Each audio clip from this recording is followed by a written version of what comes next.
Jaya Radha Madhava Kunja Bihari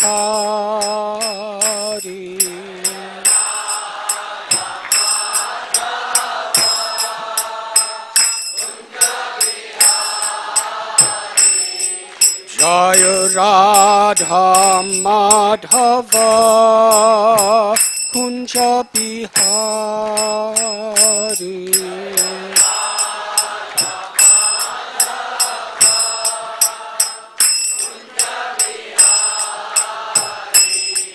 Jaya Gopi Janaballabha Giri Varadhari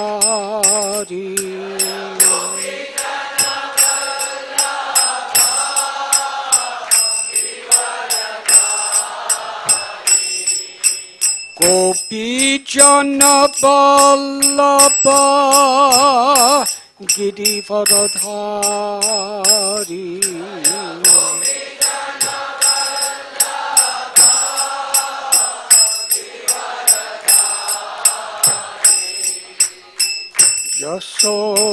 Yasodhanandana Brajajana Ranjana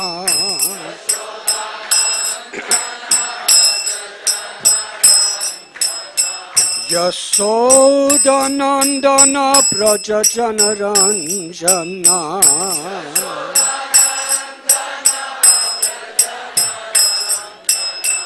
Jamuna Thira Panachari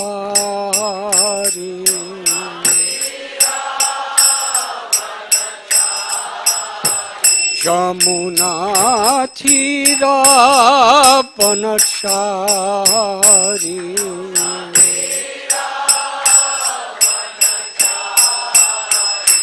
Jaya Radha Madhava Kunja Bihari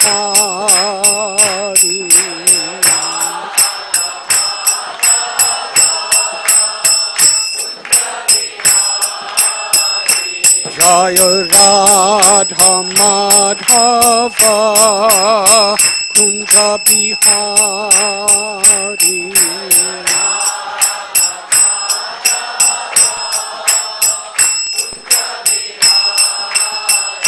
Jaya Gopi Janaballabha Giri Varadhari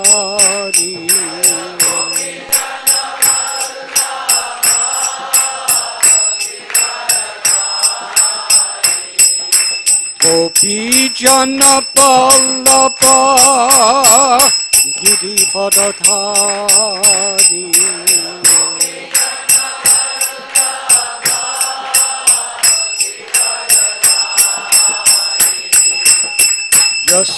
Yasodhanandana Prajajana Ranjana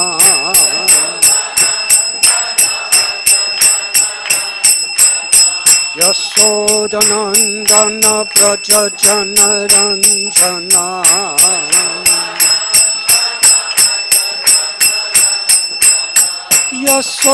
Yasodhanandana Prajajana Ranjana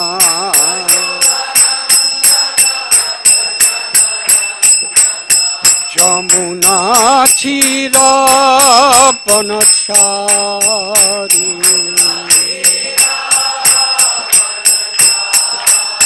Jamuna Thira Panachari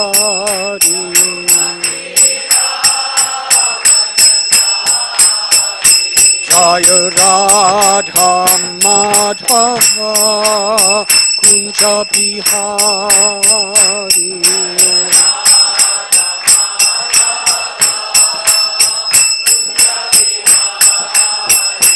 Jaya Radha Madhava Kunja Bihari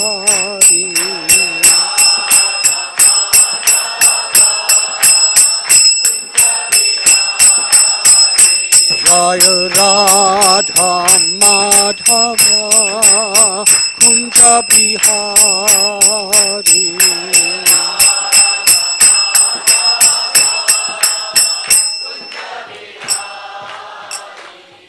Jaya Om Vishnu Vishnubhad Paramhangsa Parivrajakacharsha Asthotar Sutta Sri Srimad Abhay Charanaravinda Bhakti Vedanta Swami Prabhupada Ki Jai. ISKCON founder Acharya Srila Prabhupada Ki Jai. Jai Om Vishnupad Paramhangsa Parivrajakacharsha Asthotar Sutta Sri Srimad Srila Bhakti Siddhanta Saraswati Thakur Prabhupada Ki Jai. Ananti Koti Vaishnava Vrinda Ki Jai. Namacharya Srila Haridas Thakur Ki Jai. Prem si kaho Sri Krishna Chaitanya Prabhu Nityananda Sri Advaita Gadadhara Shivas Adi Gauda Bhakta Brinda Ki Jai. Sri Sri Radha Krishna Gopa Gopinath Sham Kund Radha Kund Gidi Govardhan Ki Jai. Sri Vrindavan Dham Ki Jai. Sri Navadvip Dham Ki Jai. Sri Mayapur Dham Ki Jai. Sri Jagannath Puri Dham Ki Jai. Sri Mathura Dham Ki Jai. Sri Dwarka Dham Ki Jai. Ganga Mai Ki Jai. Yamuna Mai Ki Jai. Bhakti Devi Ki Jai. Tulasi Devi Ki Jai. Samaveda Bhakta Brinda Ki Jai.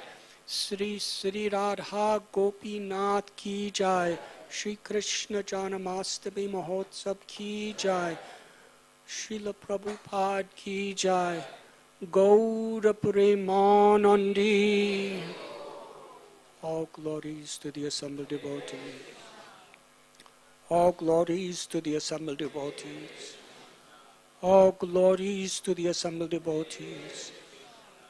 All glories to Sri Guru and Sri Gauranga.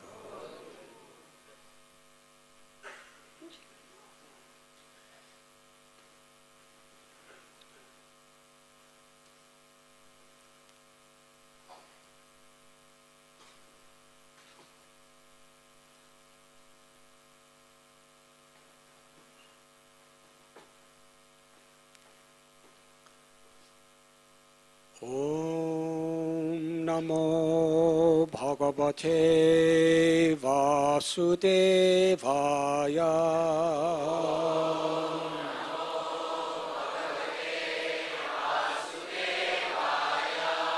Om Namo Bhagavate Vasudevaya.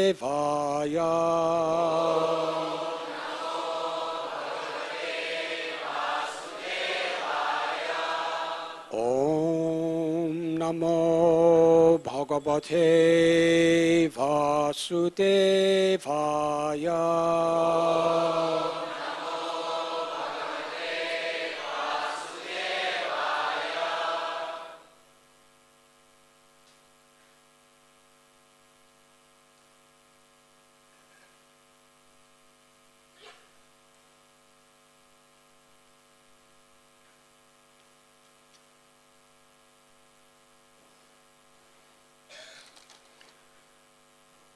Yadoscha dharma shilasya nitaram muni sattama tatram sena vitirnasya Vishnur viryani samshanaha Yadoscha dharma shilasya nitaram muni sattama tatram senavatirnasya Vishnur viryani samshana Yadoscha dharma shilasya Nitaram muni sattama tatram senavatirnasya Vishnur viryani sanshana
Yadu, of Yadu or the Yadu dynasty. Cha, also, Dharmashilasya, who were strictly attached to religious principles. Nitaram, highly qualified.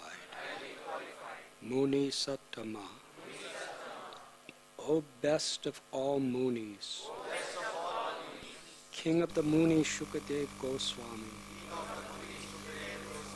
Tatra, in that dynasty, Angsena, with his plenary expansion Baladev, Avatiranasya, who appeared as an incarnation, Vishnu, of Lord Vishnu, the Virayani, the glorious activities, Shangsa, kindly describe, Naha, unto us. O best of Munis, you have also described the descendants of Yadu, who were very pious and strictly adherent to religious principles.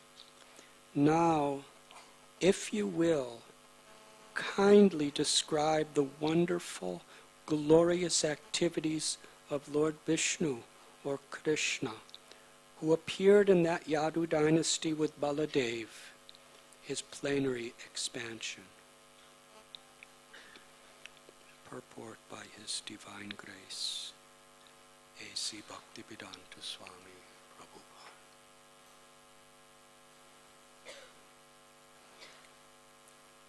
The Brahma Samhita explains that Krishna is the origin of the Vishnu Tattva. Ishvara Parama Krishna Satchit Ananda Vigraha Anadyar Adyar Govinda Sarva Karana Karanam. Krishna, who is known as Govinda, is the supreme controller. He has an eternal blissful spiritual body. He is the origin of all. He has no other origin, for he is the prime cause of all causes. Yasyaika nishpasita kalamathavalambhya jivanti loma vilaja jagaranda natha Vishnur mahansa ihayasya kalabhashesho Govindam adi purusham tamaham bhajami. The Brahmas, the heads of the innumerable universes, live only for the duration of one breath of Mahavishnu. I worship Govinda, the original Lord, of whom Mahavishnu is but a portion of a plenary portion. Govinda, Krishna, is the original personality of Godhead. Krishnastu Bhagavan Swayam. Even Lord Mahavishnu, who by his breathing creates many millions upon millions of universes, is Lord Krishna's Kala Vishesha, or plenary portion of a plenary portion. Mahavishnu is a plenary expansion of Shankarshan, who is a plenary expansion of Narayan. Narayan is a plenary expansion of the Chatur Vyuha, and the Chatur Vyuha are plenary expansions of Baladev, the first manifestation of Krishna. Therefore, when Krishna appeared with Baladev, all the Vishnu Tattvas appeared with him. Maharaj Parikshit requested Shukadev Goswami to describe Krishna and his glorious activities. Another meaning may be derived from this verse as follows. although Shukadev Goswami was the greatest Muni, he could describe Krishna only partially, amsena. For no one can describe Krishna fully. It is said that Anantadev has thousands of heads, but although he tries to describe Krishna with thousands of tongues, his descriptions are still incomplete.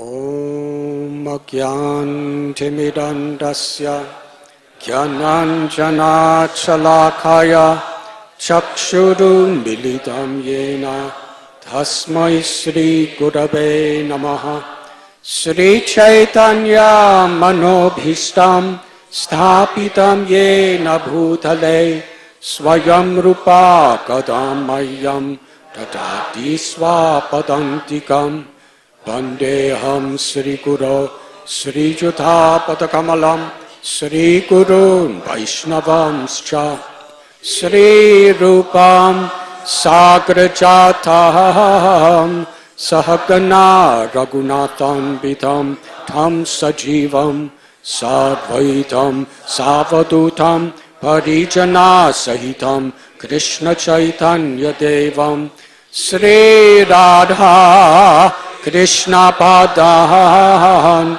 Sahagana Lalita Sri Vishakan Vitamscha He Krishna Karuna Sindhu Dinabandhu Jagatpate Gopesha Gopika Kanta Radha Kanta Namostate Tapta Kanchana Gaurangi Radhe Vrindavaneshwari Vrishabhanu Sute Devi Pranamami Hari Priye Vancha Kalpatarubhyascha Kripasindubhya Evacha Patitanam Bhavanebhyo Vaishnavebhyo Namo Namaha Sri Krishna Chaitanya Prabhu Nityananda Sri Advaita Gadadhar Srivasati Gaura Bhakta Vrinda Hare Krishna Krishna Krishna Hare Hare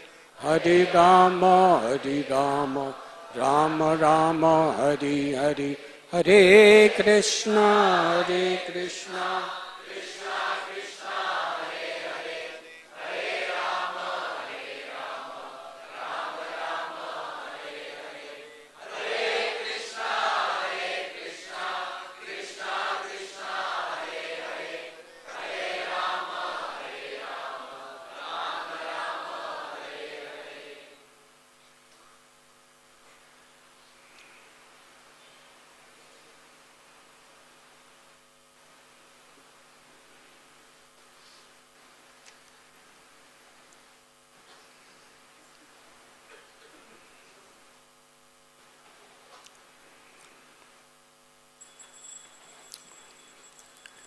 We dedicate our Janmashtami festival in gratitude to His Divine Grace, Srila Prabhupada, and our beloved previous acharyas, and in a mood of prayer for His Holiness Chowpatty Swami Maharaj, His Holiness Gunagrahi Swami Maharaj,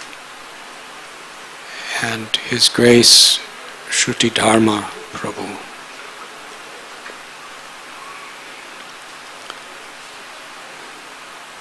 Today, Janmashtami,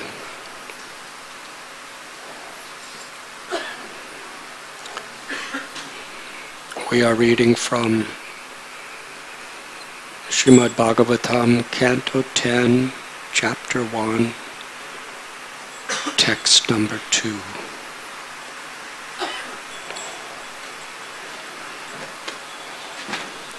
I am just reflecting on Janmashtami in 1965. Srila Prabhupada celebrated on board the Jaladuta, a cargo ship. It was just in the area of Cochin in Kerala. He writes in his diary how he gave a brief talk about Krishna to Captain Pandey and some of the staff on the cargo ship.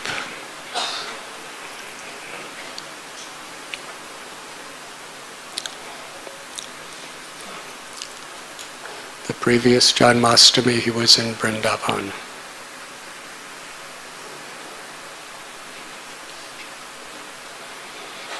Srila Prabhupada's mood of worshipping Krishna, of celebrating Krishna's appearance day, is very clearly revealed to us in that he was offering his life to give Krishna to others.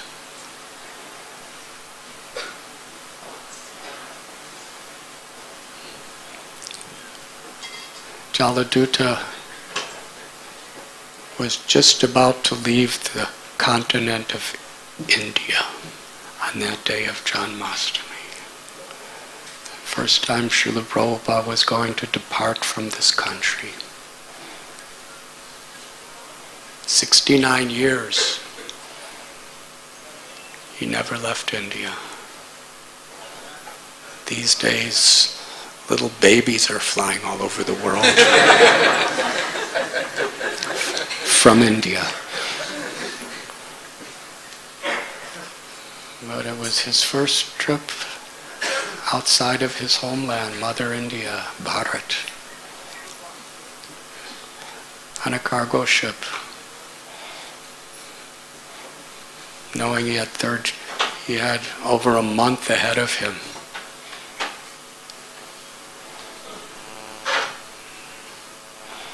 Of course, we cannot understand the mind of a Paramhamsa, pure devotee. But to some extent he revealed it to us through his words, through the writings in his diary at the time.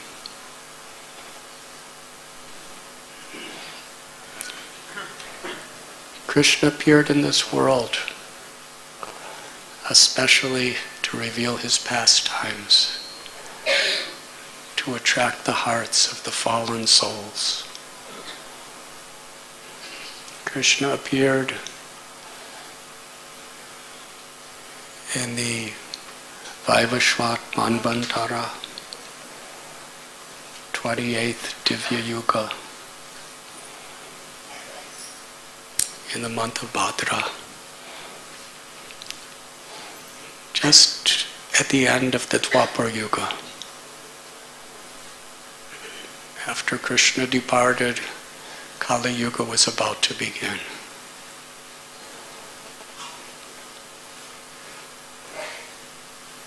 Krishna revealed his pastimes in Vrindavan, Mathura, Dwarka, Kurukshetra.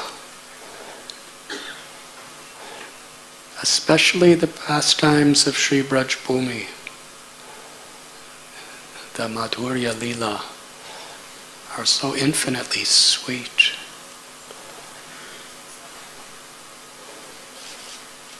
He came to this world just to attract our hearts to our original natural state of loving devotion to him. Love is reciprocal. That is the principle of bhakti. That is the most inclusive and highest of all truths. It is Krishna's love for all living beings that he descends into this world. Everything Krishna does his creation, maintenance and destruction of creation.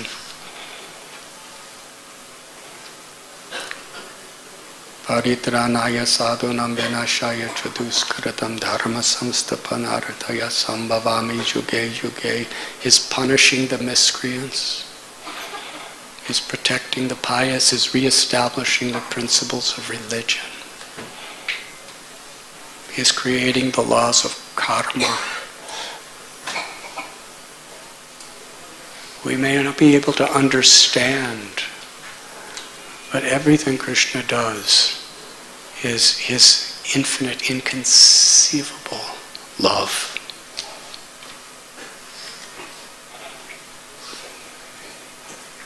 In Sri Vrindavan, he expands, and this is something that's happening for all eternity, as Sri Radha.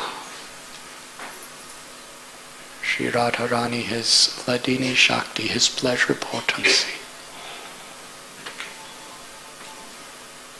And together, that one supreme truth and these two supreme forms are exchanging prema, ecstatic love. And he expands as Sri Balaramji, is original of all expansions, simply to facilitate ecstatic love. Balaram expands as his abode, Goloka, and so much paraphernalia. And Balaram, who is Krishna himself, in the mood of the facilitator of loving reciprocation, whatever he does is to support and ever increase the love between Krishna and all his devotees. Nityo nityanam chaitanas chaitananam. A very incomplete and vague comparison is given that from the sun planet comes so many sun rays. How many sun rays are there? How many sun rays have there ever been? That is not even a fraction of how Krishna expands himself in the form of limitless jivas, limitless spirit souls. And Krishna is eternally manifested as each spirit soul. And each and every expansion is created only for the purpose of the ananda, the highest pleasure of loving relationships. We exist to appreciate Krishna's love and to reciprocate with our love. That's all. That's the only reality. Everything else is an illusion. But everything we see in relation to that reality is truth. This material world is not an illusion. When we see all the people, all the objects of this creation as Krishna's energy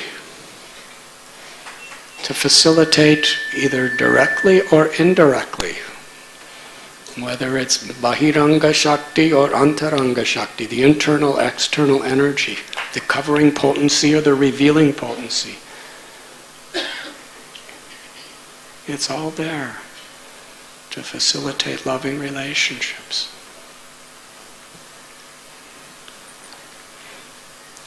And within this creation, Krishna himself, what does he need? From Goloka Vrindavan, everything is full and complete in supreme happiness. But Krishna creates this material existence, and then he personally comes with his flute, with his Surabhi cows, with Sri Radharani and Lalita and Vishaka, with the most intimate of the gopis. He brings Yashoda and Nanda, his mother and father, and Rohini Devi. He brings so many of his friends, Subal, Sridama, Sudama. He brings Madhu Mangal.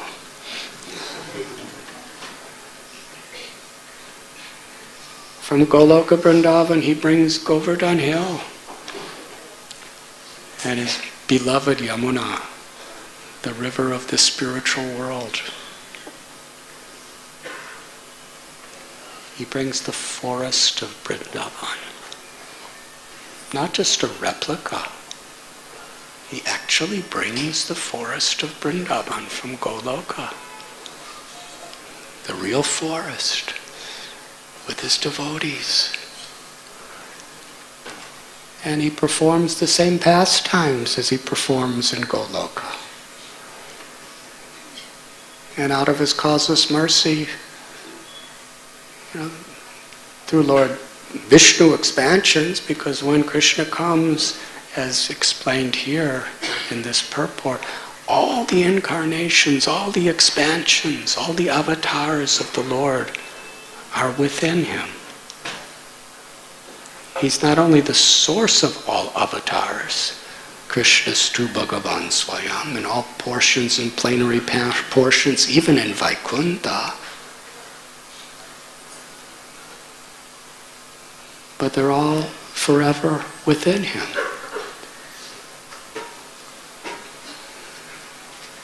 Krishna's perfect and Krishna's complete. He comes personally into this world just to attract our hearts. How much love is there in that? The spiritual world is where everyone's faithful to him.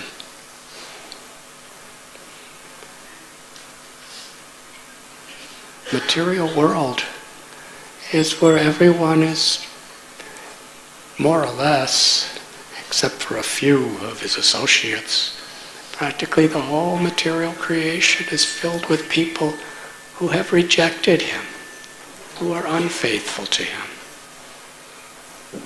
who disregard him, who don't really appreciate all that he's giving forever, and trying to enjoy separate from Krishna.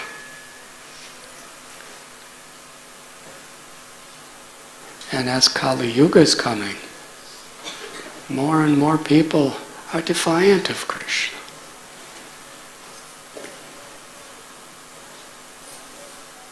Why would Krishna come from Goloka for people like this? Who in this world is like that?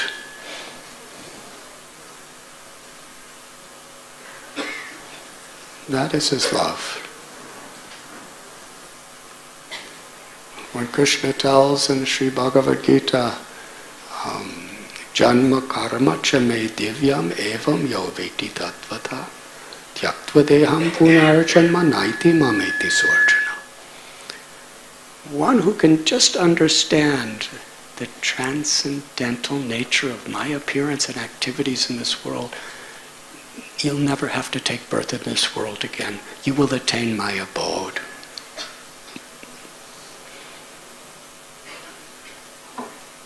The beginning of understanding Krishna's nature of coming to this world is in the Bhagavad Gita itself. Krishna tells Suhridam Sarvabhutana that he's the best benefactor and well-wishing friend of every living being. Ishvara sarvabhutanam hrideshir janatishtati. He never leaves us. He's always in our heart, personally, not just as an energy. The Paramatma is the personality of Godhead, personally seated within the heart of every living being, hearing, watching, and for most of us especially, waiting. And Krishna is so merciful. Not only does he appear to perform his transcendental pastimes in so many avatars, and once in a day of Brahma as Krishna himself, Sri Vrindavan Bihari, but he's forever personally, fully present within the sound vibration of the descriptions of these pastimes.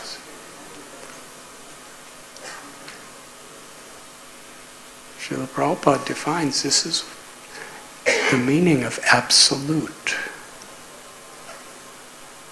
in the context that we're speaking.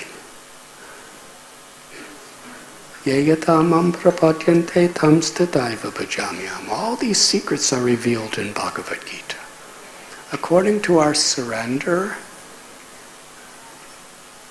which is inseparable from our faith, according to that faith, according to how we're seeking shelter, we're seeking Krishna.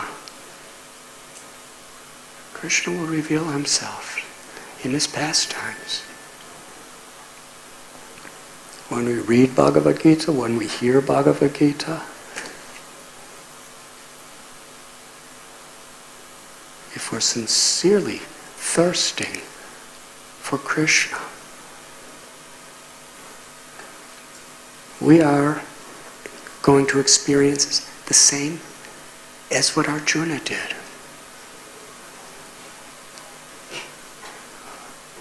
When we're attentively listening with faith in a mood of surrender, seeking Krishna, seeking to serve Krishna, to please Krishna, then gradually, just by hearing these narrations, we become purified and we understand we're in the pastimes of Vrindavan. Whatever the date, whatever the time, and whatever our geographical location, these are all material considerations. But bhakti, the transcendental realm of the Lord, is beyond all material considerations. Srila Prabhupada wrote that each and every one of our temples is none different than Goloka Vrindavan.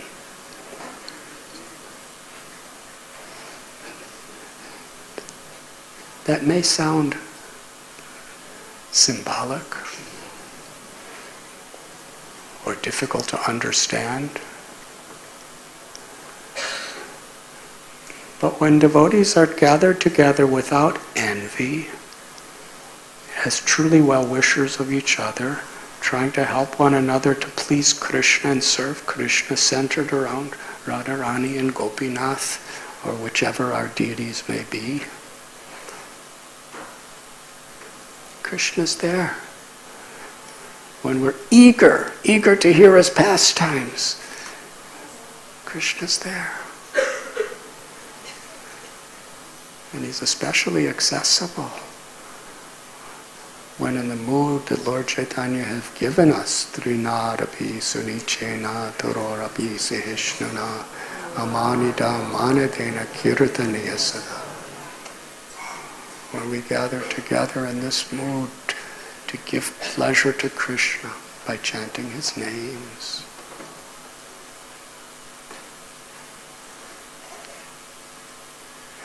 So Krishna descends into this world only by love.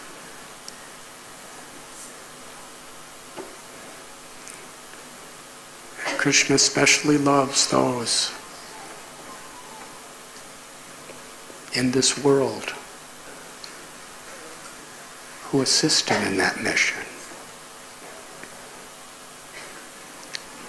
What is our gratitude to His Divine Grace, A.C. Bhaktivedanta Swami Prabhupada? 69 years old, on the Jaladuta cargo ship, celebrating Janmashtami. In a mood, Krishna, my life is to give your love to the whole world.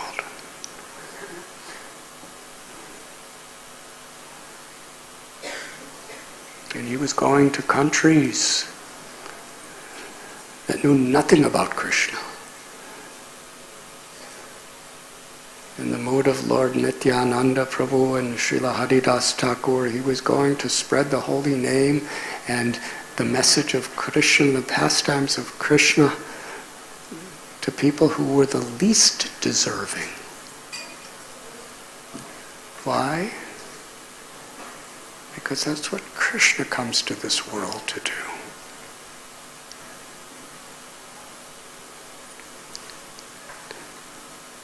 In the 10th canto, we begin with Parikshit Maharaj. He has just heard a very small summary of Krishna and Balaram's appearance in the 9th canto, at the end.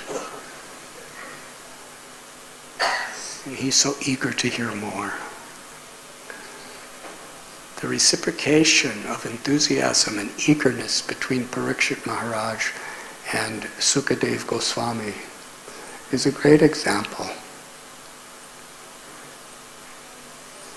Time and again throughout Srimad Bhagavatam, Parikshit Maharaj is expressing how he's not feeling any thirst, he's not feeling any hunger, he's not feeling any tiredness. He's enthusiastic to hear more and more because Sukadev Goswami's his words are like the nectar of the river Ganges, flowing to purify the entire universe. Whoever hears this narration of Krishna's pastime, the speaker, the inquirer, and the whole audience, everyone gets purified.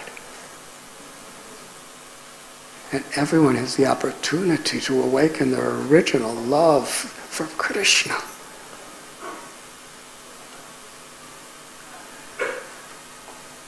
And Sukadev Goswami, he's responding in so many places, because of your enthusiasm to hear, I'm becoming empowered to be more enthusiastic to speak. This is the nature of devotees. Sukadev Goswami was not ever proclaiming, I'm a great speaker.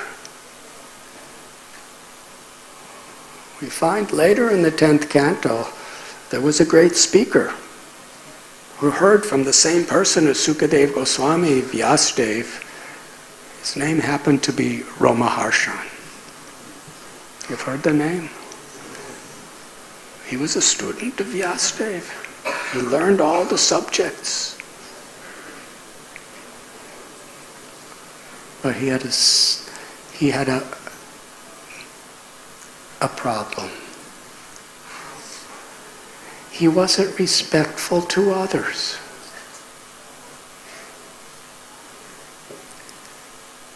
He was thinking that I know more than so many others. And Balaram was the original guru. He came to teach him a good lesson, which he did. You're supposed to be more humble than a blade of grass if you're going.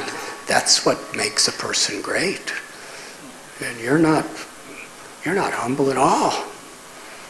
So here, let me give you a blade of grass. And he gave it to him. And Romaharshan, he was liberated by Balaram's mercy. But here is Sukadev Goswami. He doesn't want fame, he doesn't want prestige, he doesn't even want credit.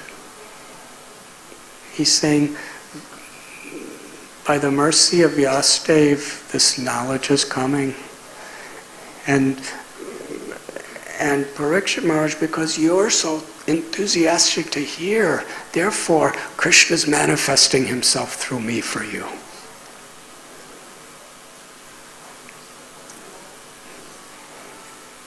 That was very much Srila Prabhupada's mood too.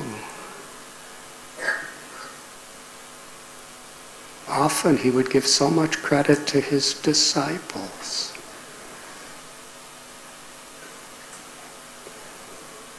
You have done all this.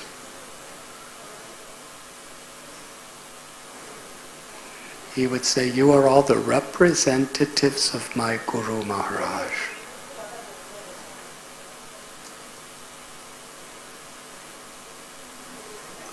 So here Parikshit Maharaj is so enthusiastic to speak. To hear. And Sukadeva Goswami is so enthusiastic to speak. Parikshit Maharaj is really taking shelter with so much faith. In the next verses, he's remembering when he was very small, the size of an embryo in the womb of his mother, Uttara. At that time, Ashwatthama sent this Brahmastra, this supernatural, mystical nuclear weapon, which was blazing with the light of the sun. And it was coming right to this little baby. Now, what can an embryo in the womb do to defend himself? He's completely helpless, can hardly even move. And he's seeing this weapon of total destruction coming right to him. He's witnessing.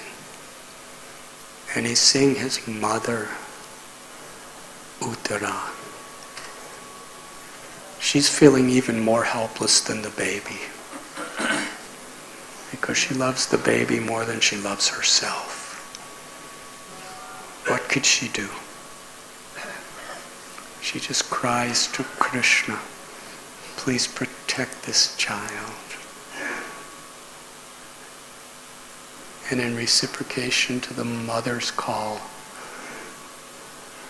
Parikshit Maharaj sees Krishna appear to neutralize the Brahmastra, to bring him back to consciousness. Sarvasya chaham hridisha nivishto matasmidir jnanam apohanam cha. And by Krishna's arrangement only, he gave Parikshit Maharaj the power to remember that throughout his life. It's impossible for an embryo in the womb to remember what's going on. Do any of you remember anything? Do you remember a single dish that your mother ate that was somehow or other, channeled to you? Do you remember anything? No. But if Krishna gives you the power to remember, you could remember. Krishna says, I'm the power of remembrance, knowledge, and forgetfulness. We could only forget Krishna due to Maya. How can we forget Krishna? He's all attractive. But Krishna gives us the power to forget him by covering us with Maya, because with our free will, that's what we want. So Parikshit Maharaj is so grateful. Krishna saved my life. He restored my life.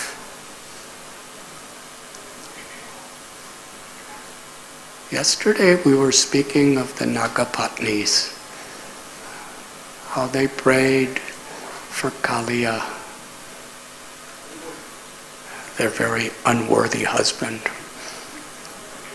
And Krishna bestowed his mercy on Kali and gave him liberation. Uttara is crying out.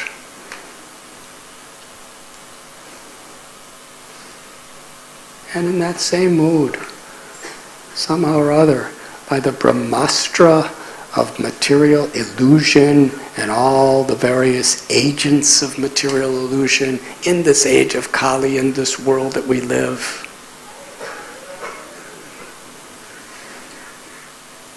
the Krishna consciousness within our heart is being destroyed, it's being covered, it's being destroyed. And if we really understand what we're losing, then we're not going to be in a sleepy mood chanting the holy names. We'll understand the urgency. The reality, see, that's a symptom of at any moment Yamaraj could call us on his cellular phone.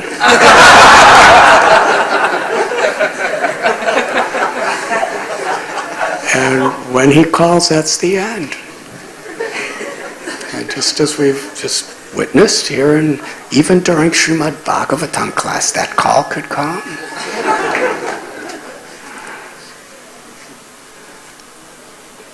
So when we understand our very vulnerable condition in this world, we see these brahmastras coming at us from within and without.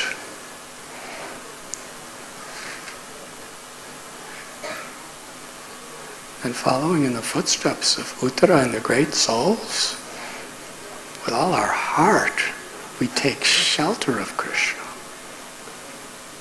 Hare Krishna, Hare Krishna, Krishna Krishna, Hare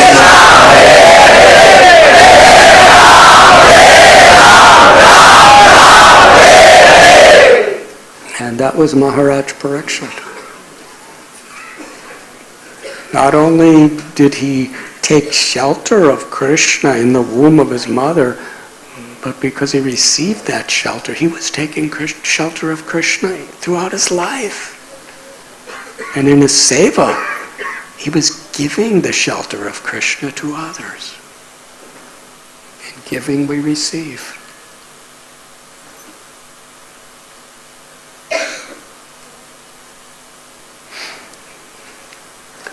Sukadeva Goswami, he so grateful to Parikshit Maharaj.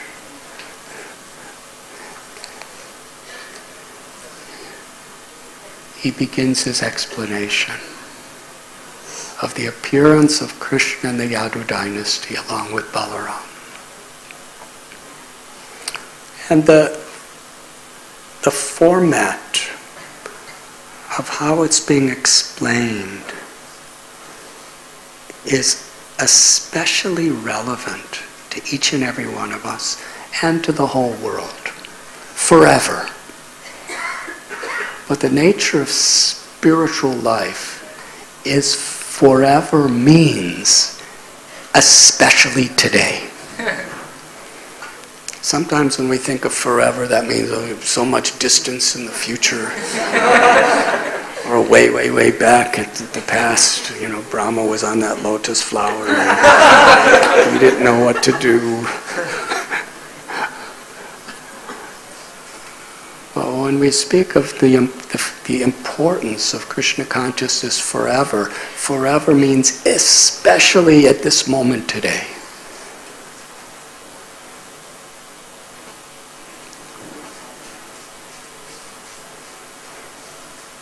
Mother Earth, Bhumi,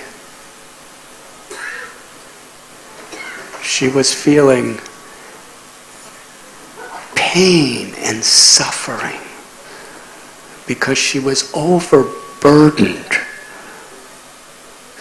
by powerful leaders, kings, militaries that were motivated by arrogance and greed and so much envy. Things were being terribly exploited. Now, with all the pollution of the world today and all the greed and all the envy and all the violence in so many ways. Violence toward cows and animals, violence toward little embryo babies, violence toward minorities, violence toward nations.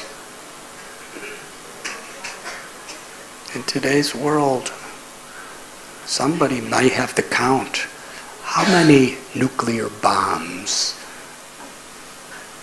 are in warehouses, only one push of a button away from exploding. It's thousands and thousands. And practically each and every one of them could kill tens and millions of people, what to speak of other living beings, in a moment. And the pollution in the rivers and the lakes and in the oceans and in the air and in the earth. And because of those pollutions, so many diseases, horrible diseases. And how people treat each other, even within families, for selfish reasons, causing their loved ones so much pain. Mother Earth is very, very much overburdened. And like a mother, she's transcendental, Bhumi Devi, but she feels suffering for us.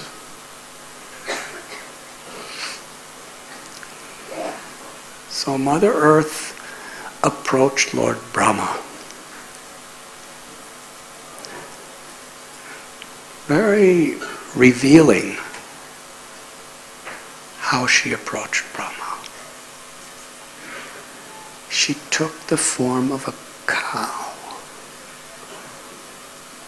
Now, there's 8,400,000 species of life.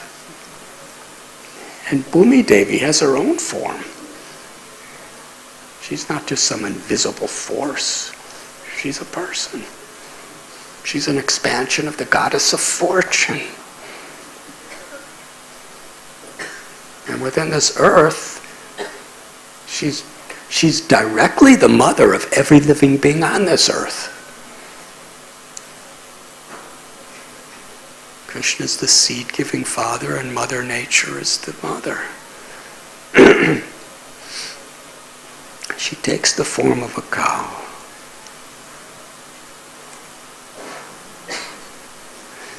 Because a cow is completely innocent and completely dependent on the compassion of others. The cow is a mother herself, just like the earth. The cow's giving milk. The cow's giving dung and urine for the well-being of everyone, as Mother Earth is giving everything we have.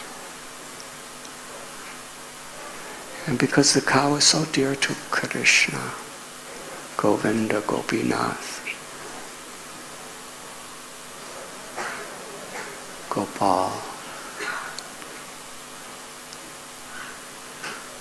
to those who are of elevated consciousness, like Lord Brahma, he has special pity for the cow. And that is why she appeared in the form of a cow.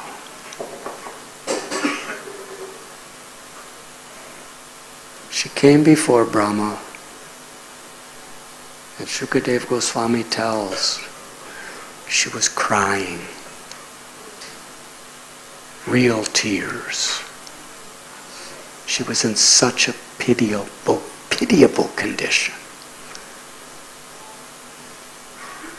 And she was begging Brahma to help her.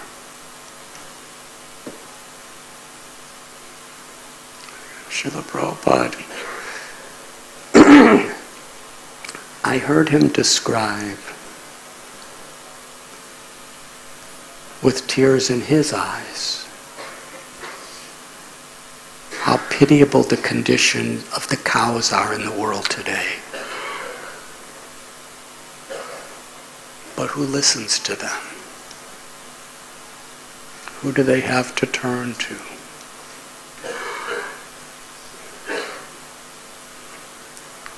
We're in the Brahma Sampradaya. Brahma Madhva Gaudiya Sampradaya. So we're in the line of Lord Brahma. We should hear the cries of the cows and feel with pity the plight of the cows. And like Brahma, do something about it.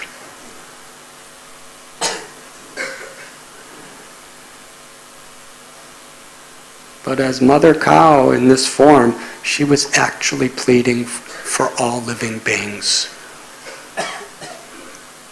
all humanity, all species of life who are depending on her.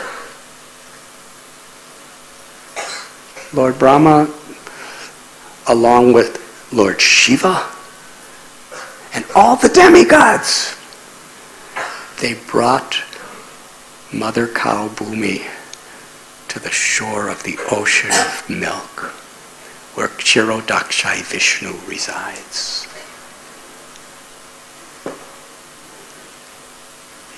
He resides in an island in the ocean of milk named Svetadvip, a Vaikuntha within this universe. They offered prayers, heartfelt prayers. They offered the Purusha Shukta. Sometimes, we hear pundits chant Purusha Shukta and other prayers. The way they were chanting, they were helplessly crying out to Krishna to save the suffering souls. In Lord Chaitanya's Leela, we find Advaita Acharya, who is an incarnation of Sadashiva and also Mahavishnu. And he's crying prayers and mantras, begging Krishna, please come to this world. Not for me, for all the fallen souls who are suffering in forgetfulness of you. That was the mood in which Lord Brahma, and in Lord Chaitanya's Leela, Lord Brahma comes as Haridas Thakur. And that's the mood that he's chanting the holy names.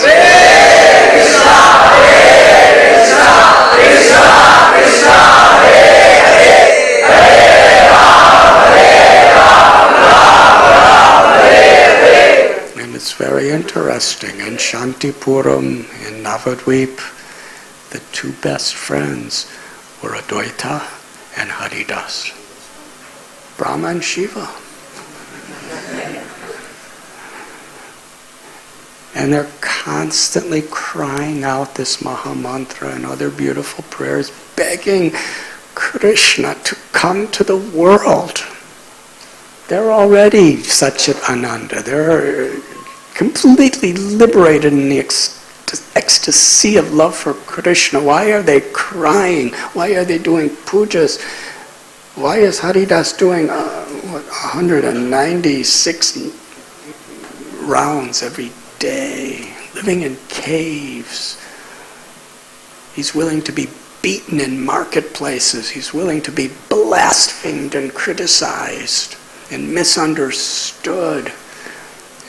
And he never stops praying to the Lord, please come and save these people.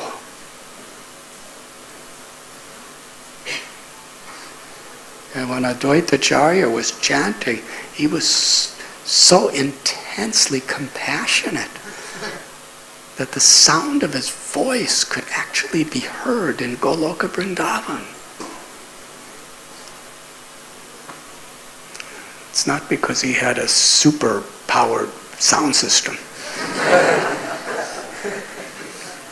The Lord hears our bhav. He hears our devotion. He hears our compassion.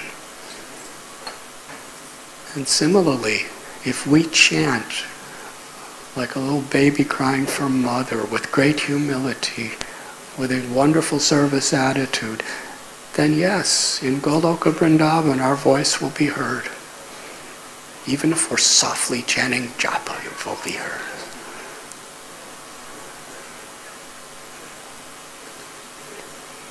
Because Krishna always reciprocates with the sincerity of his devotee.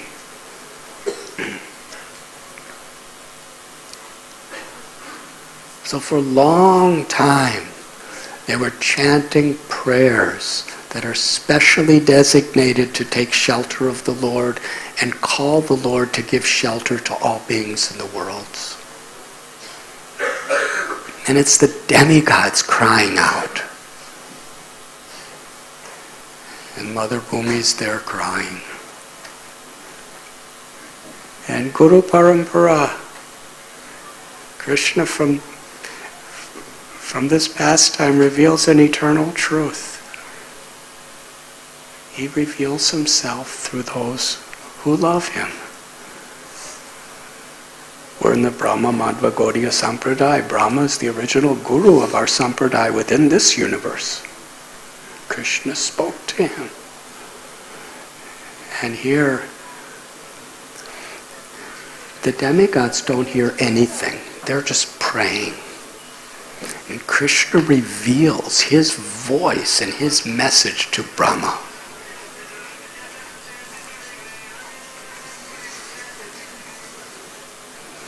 Someone's calling.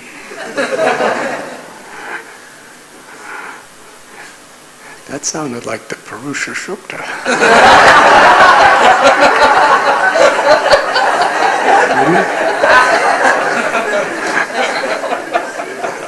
I think it was.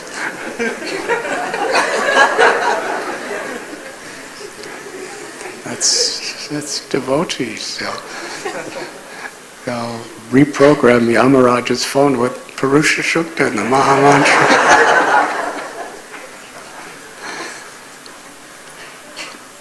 So Lord Brahma revealed to everyone Krishna's will. Tad vijnanartam sugurum eva abhigachet. Vedaishta sarvaraham eva vidyo vedantakrit veda vedeva chaham. Krishna reveals the Vedas. Krishna's, by all the Vedas, Krishna is to be known. But this verse that we have cited tells we could only really understand the true essence and purpose of the Vedas through our gurus. Evam parampara prabdha. Lord Brahma tells all the devatas that Kshirodakshai Vishnu just spoke to me. And this is the message he wants me to give you. He already knows the plight of Mother Bhumi, Earth. He already knows about all the greed and all the envy and all the fighting over what belongs to him. He already knows about all the militaries and all the leaders who are just trampling upon her and all the persons exploiting her. And he already knows our intention of coming here, and he's already made the plan. Krishna, Lord Vishnu, the original personality of Godhead, along with his first plenary portion, Balaram, are going to appear on the earth planet in the Yadu dynasty. And he wants all of you to manifest your plenary portions and your wives, along with great sages, to take birth in the Yadu dynasty to facilitate his pastimes and to give him satisfaction. So everyone go.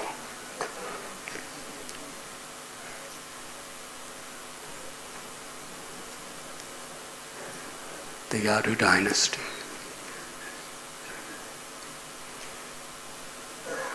There was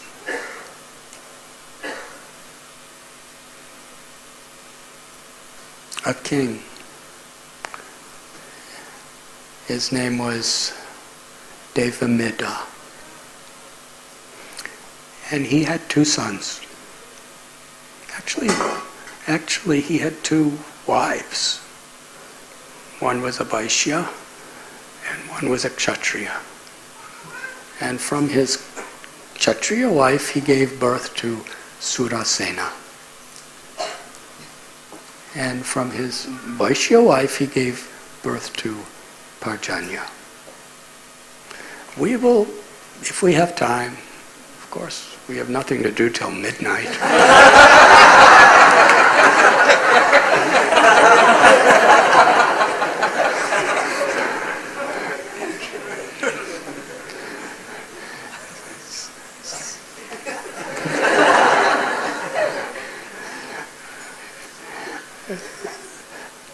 There's a strategic plan that our leadership have for this temple. You see, if you don't want to stay for the lecture, you have to go out into the hot summer heat. So there's special benefits. Well, we will discuss the story of Parjanya a little later, perhaps. But Surasena, he was king of Yadus, and he made his capital in Mathura. Mathura is a holy place that's the eternal abode of Lord Krishna.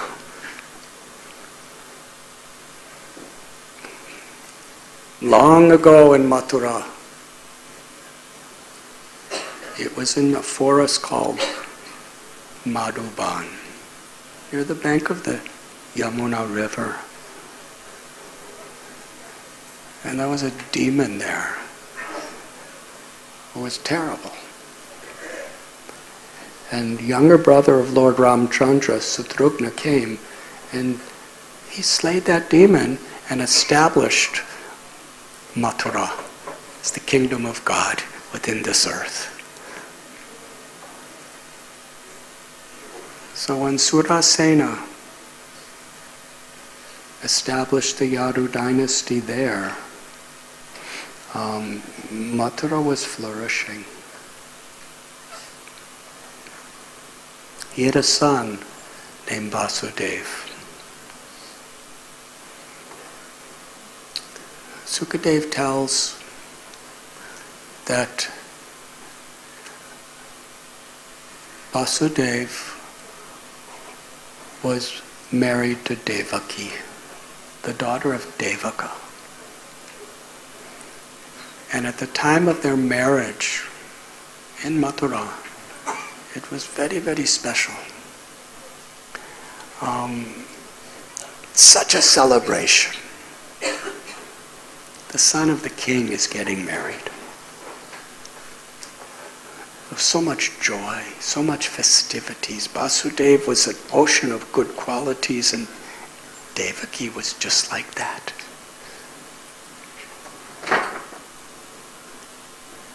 Kind, gentle, full of compassion, the personification of goodness and devotion. And at the culmination of the marriage, after all the ceremonies were performed, then it was the time for Devaki to join Vasudeva to his home. Her cousin brother he was so affectionate to his sister that he wanted to make her happy. So he personally gave Devaki a beautiful chariot and agreed to drive it for Vasudeva and her. Quite incredible. Such a powerful prince was going to take the role of the driver for his sister and brother-in-law. His name was Kamsa.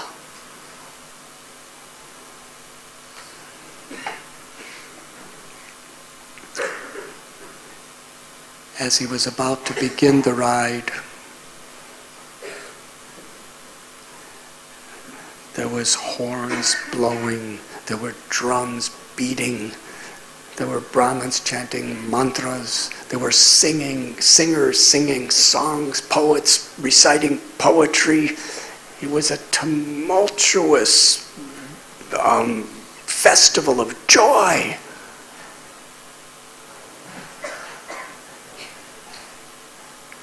And just when he was getting the horses to move, a voice resounded in the sky. Kamsa, you are a fool. The 8th child of your sister is going to be the cause of your death. Nothing else was required to be said. Kamsa, how did he change all of a sudden like this? From a loving brother who will do anything and everything to make his sister happy, to the most cruel, violent demon. Suddenly, when he heard this, he grabbed his sister by the hair with his mighty hands, drew his sword with the intent to sever her head. And he was going to do it. It is said that each of Kamsa's arms had the strength of 10,000 male elephants. And these were the elephants of Dwapar Yuga.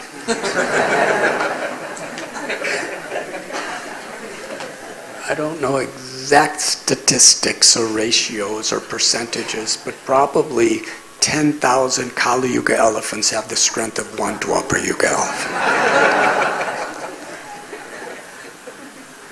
So he was really strong. And that's why he was so powerful. He defeated all the other demons throughout the universe, practically. All the other, not just demons, but demon kings. Arista, Keshi, Pralamba. They were really strong. They all had mystical powers. They were yogis. But Kamsa had fought. He went to each kingdom of these different places and fought with them, defeated them, and made them so they were right on the verge of death, and they had two choices: either die or surrender to be his ally and do his will. And they all surrendered.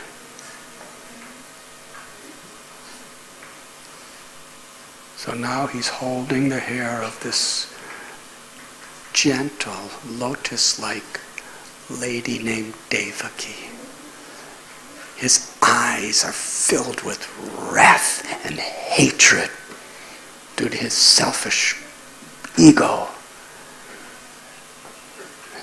And the size, the sharpness, and the weight of his sword has never been told.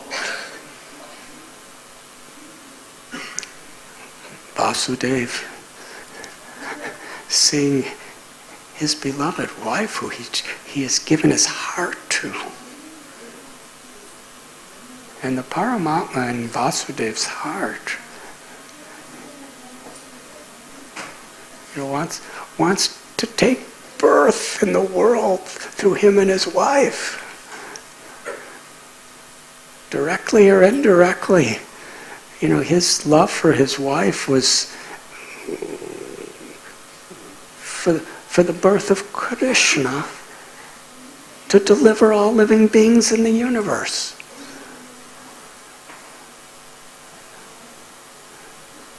So he prays to Kamsa that you have nothing to fear from your sister. She loves you. You love her. It's her wedding day. Why do you want to kill her? No one should kill out of selfish reasons just to protect themselves. Because we're not this body. This is the beginning of true human ethics. From a spiritual perspective, is to understand we are not this body. We are the eternal soul. Just like a plant worm is crawling from one leaf to another leaf. Have you seen how they do that? So in the same way, the eternal soul is moving from one body to another body to another body. And in this journey of the soul, if we're so attached to our temporary fleeting bodies that are inevitably going to grow old, get diseased, and die, maybe today, maybe tomorrow, if we inflict pain on another living being for our own selfish interests, then we are condemned to hellish conditions. She's your sister. She loves you. You're a great king. You're famous throughout the land for your power, for your greatness. Everything will be ruined. Your reputation, your legacy, the destination of your soul, everything will be condemned if you kill your own sister.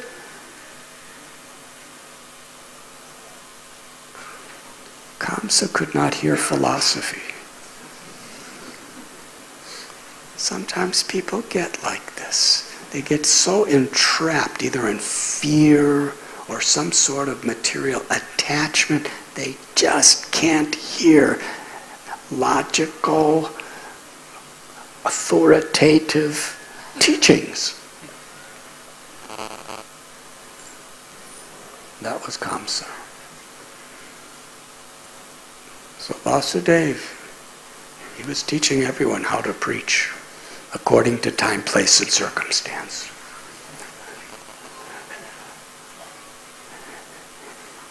He put the philosophy aside because that didn't work. And because of the integrity of his character, he had a strength that he could be believed. Nobody could distrust Vasudeva because he was such an honest man of such high integrity.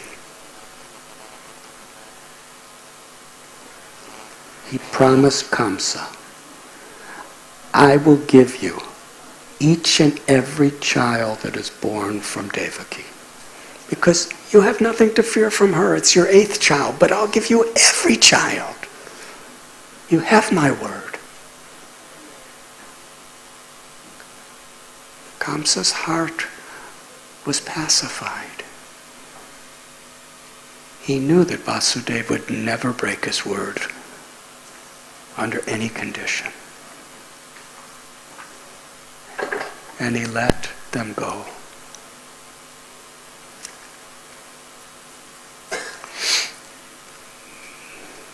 Soon after,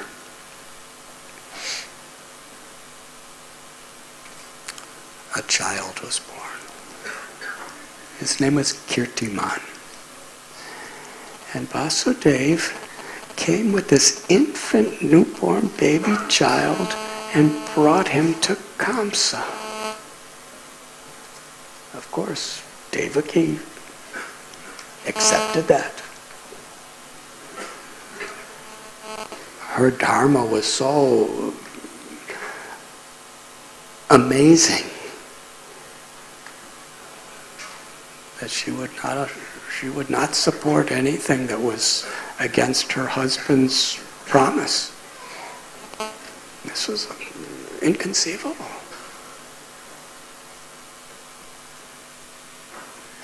When Kamsa saw that Vasudeva actually is giving me his baby to kill, his heart actually melted a little. And he said, Vasudeva, you are so honest, you are so truthful, you are so respectful to me. To this extent, I have no danger from this child. It's only the 8th one. Take him home, be a good father, enjoy life.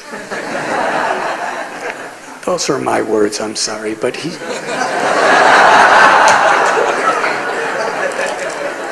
let him go home with the baby. And little Kirtiman is starting to, get a little older, and the mother and father love him so much. Then Narada Muni appears. Because he knows the Lord's mission. Bhaktivinoda Thakur sung that wonderful song, Narada Muni Bhajai Vinarati Karamananame. Now,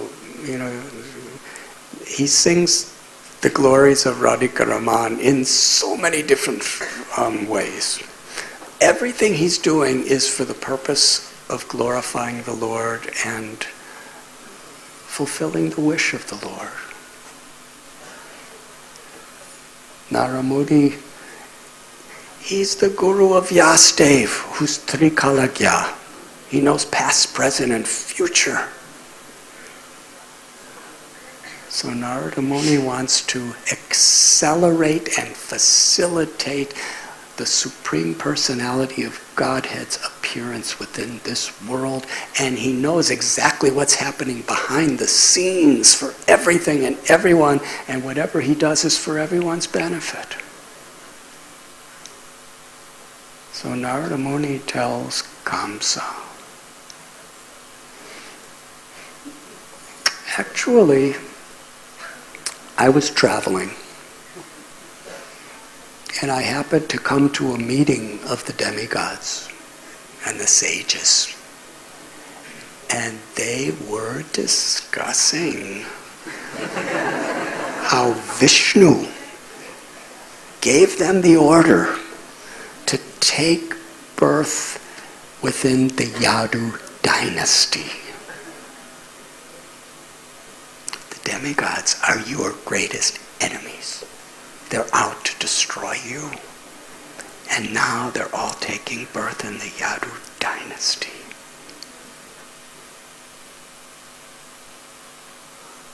And I also heard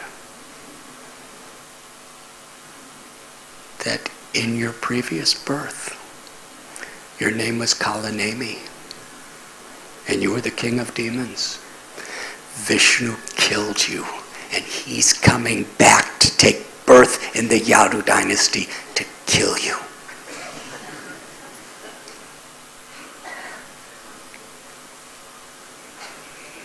Then Narada Muni, I'm your well-wisher, I've given you this information.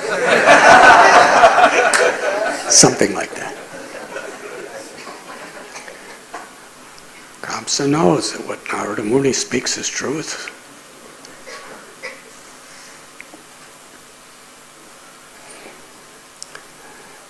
Some of the background of Kamsa. Within the Yadu dynasty, there was Ugrasena, a great king. He was one of the kings. Ugrasena had a wife of the name Padma. And one time she went into a beautiful garden.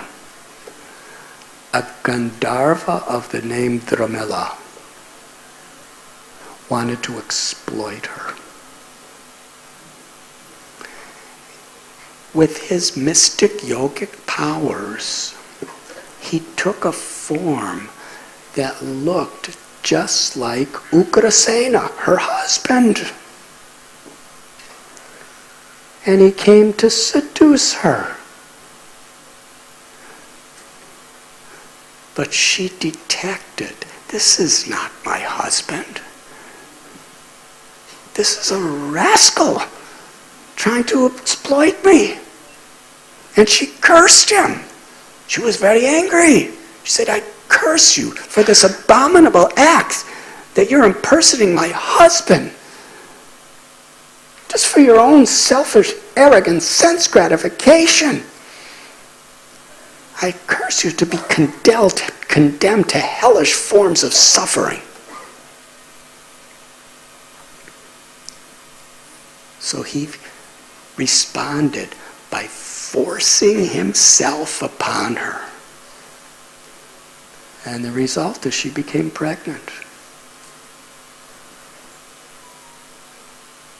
After some time, a child was born. Ugrasena's wife was so upset. She was a mother. She had motherly love for the child, but at the same time, she was very upset because she knew that this is just a terrible thing. So she cursed her own child.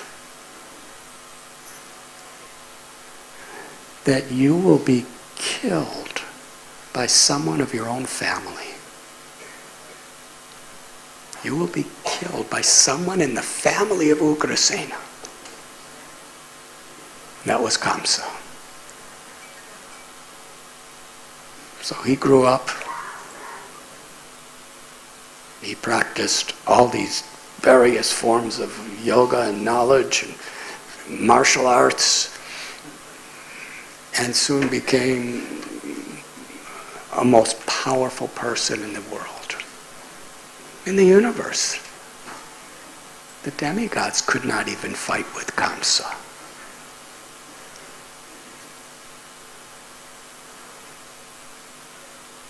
He was so manipulative, so exploitative.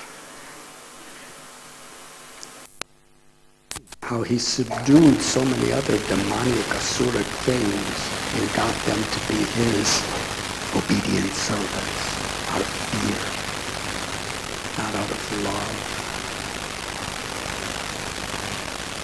And one of the most powerful, greatest of all kings was Jarasandha. So Kamsa made strong bound of an alliance with him by marrying his two daughters. Kamsa was so intelligent, incredibly intelligent. He was a mastermind as far as fulfilling his ambitions. There was nothing that could stop him. And now Narada Muni is giving him this information that the demigods are coming in the Yadu dynasty and Vishnu's coming to kill him. And he's already been killed before by him.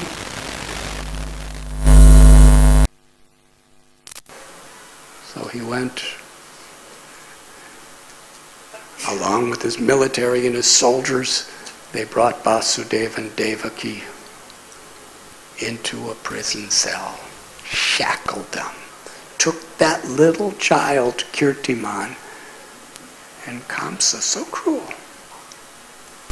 He didn't even have someone else do it. He did it himself. It's his nephew. He took the child by the feet, lifted him into the air, and smashed him with those powerful arms I was describing against a rock on the earth. The child was dead. Vasudeva and Devaki were prisoners.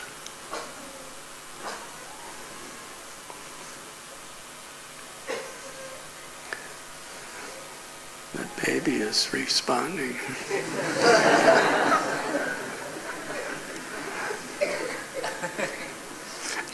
At least somebody's listening to me.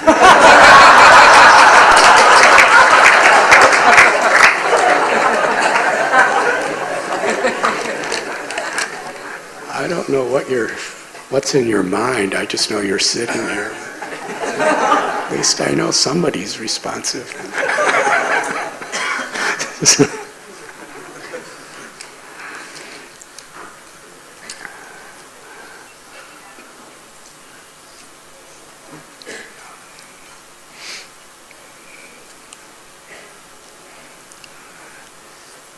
Why would Devaki and Vasudeva keep having children? You can't hide them. You're in a prison cell. You have shackles of chains binding you. There's guards who are assistants of Kamsa who are constantly watching you right at the door. And even Kamsa's coming to check in every now and then. He would terrorize them. But they had 6 little children. And every time one was born, Kamsa would repeat the same horrific action. The little baby was crying, so innocent, so sweet, so helpless.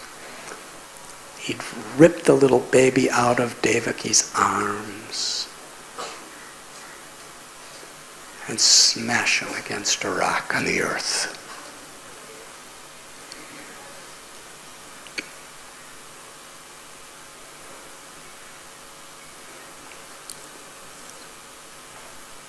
After 6 children were gone, Vasudeva and Devaki, they understood in their hearts, maybe not intellectually, but they understood in their hearts that Krishna, the Supreme Lord, was going to be their 8th child. So even if they have to go through the heartbreak of losing their beloved children, they had such faith in Krishna to fulfill his mission. That is their sacrifice.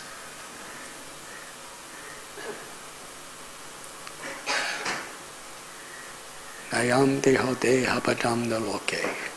Human life is not meant for sense gratification. Tapo divyam putra kayena sattvam. Human life is meant to be a sacrifice for the higher purpose of God's service, of compassion to others. Vasudeva and Devaki, their compassion to the whole world, knowing that the Lord is going to appear to deliver everyone, and if this is what we have to suffer to facilitate, let it be.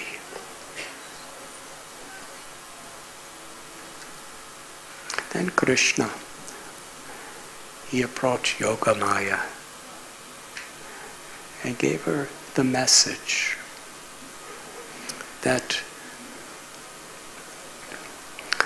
my own plenary expansion, Ananta, Baladev, has entered into the womb of Devaki as her 7th child. I want you to transfer Shankarshan. The word Shankarshan has many meanings. One is it unites 2 families. I want you to take Anantadev from the womb of Devaki and place him in the womb of Rohini. And then you, Yogamaya, you take birth as the daughter of Yashoda in Gokul. So Baladev, he entered the womb of Devaki especially to prepare for the arrival of Krishna. And Vishwanath Chakravarti Thakur, he quotes from the Haribamsa, and it's there in other scriptures. Srila Prabhupada explains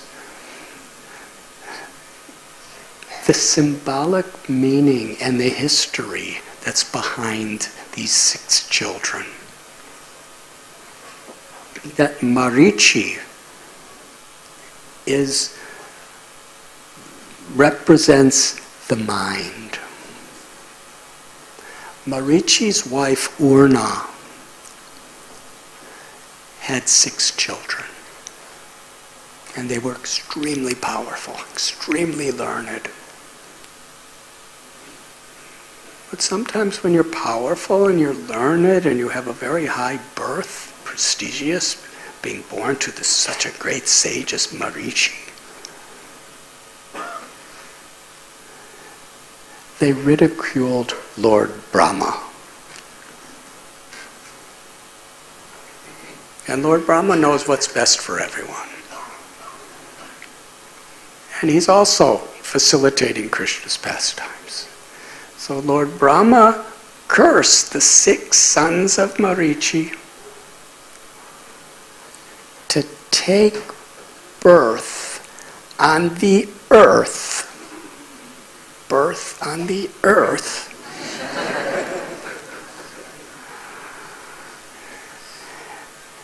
As demons. As the sons of the terrible Asura Kalanemi. So they did. In their next birth, they were promoted to being the sons of Hiranyakashipu. And they went out to do tapasya. And actually they really did wonderful austerities to Lord Brahma. And Lord Brahma was so satisfied with them that he offered them any benediction. And they offered they asked for the benediction that they could not be defeated by anybody. Nobody could kill them. Now, usually a father is proud of the son if the son does something great. That's quite great, getting the darshan of Brahma and getting benediction. But Hiranyakashipu was outraged. He was so arrogant, so possessive. Hiranyakashipu, like a storm of wrath, he screamed upon them, "How dare you go to Lord Brahma and ask these benedictions without my permission? I curse you." For a long, long time to live in Patalaloka. And then you will be the 6 sons of Devaki. And your previous father, Kalanemi, will come as Kamsa to kill you.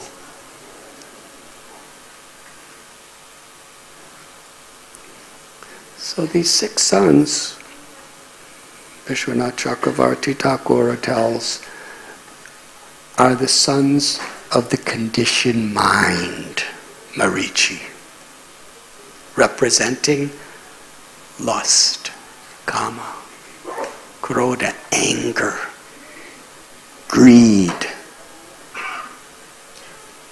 envy, arrogance, and illusion.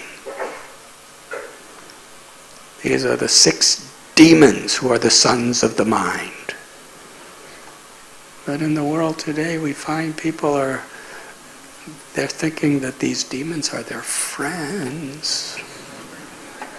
And they're becoming obedient servants of these demons. And the demons are saying, my name is lust, and I'm giving you such good advice. Just serve me, make me happy, and you will be happy. I am greed. Make more and more. It doesn't matter how you do it. You will be happy, I promise you. And envy. but devotees should understand. As Krishna tells in the Bhagavad Gita, for the mind that's controlled, it's the best of friends. But the mind that is uncontrolled is our worst enemy. In fact, in the Srimad Bhagavatam, it tells the mind that is uncontrolled is our only real enemy.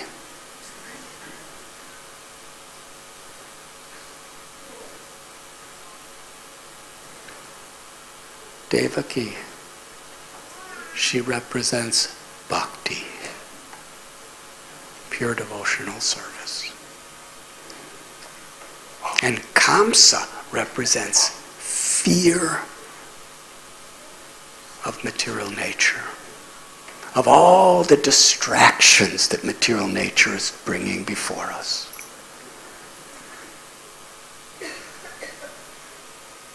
So we see in Vrindavan, when in the eternal Leela of the Lord that is manifest in this world of Vrindavan, when Kaliya or Putana or Trinavarta or Kamsa, when the Brajavasis felt fear for Krishna, it intensified their bhakti.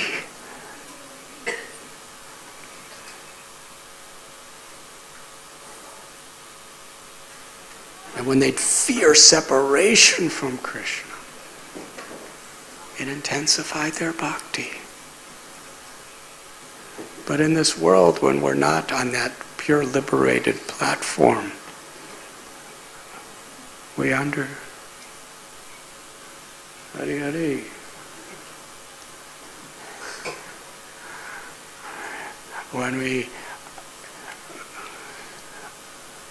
When we're practicing devotional service, the allurements, the distractions of Maya are always calling upon us. And devotees, when they feel fear, Abhay Charanara Vindaram, when we actually see the power of Maya and understand how insignificant we are compared to that power of Maya, and we take seriously that this is Kamsa coming for me, we take shelter of Krishna, we take shelter of the instructions of our gurus, we take shelter of the association of devotees, we take shelter of the deities, we take shelter of the Srimad Bhagavatam, the Bhagavad Gita, we take shelter of the holy name. Hare Krishna, Hare Krishna, Krishna Krishna, Hare Hare, Hare Ram, Ram Ram, Hare Hare. So Devaki, who is the symbol of bhakti, due to her fear of Kamsa, she was taking complete shelter of the Lord, and through that process, the demons of lust, envy, anger, greed, arrogance, and illusion are slain.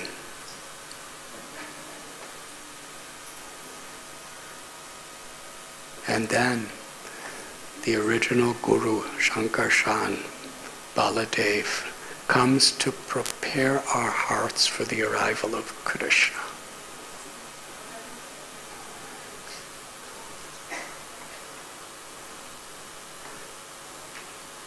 So the Harivamsa tells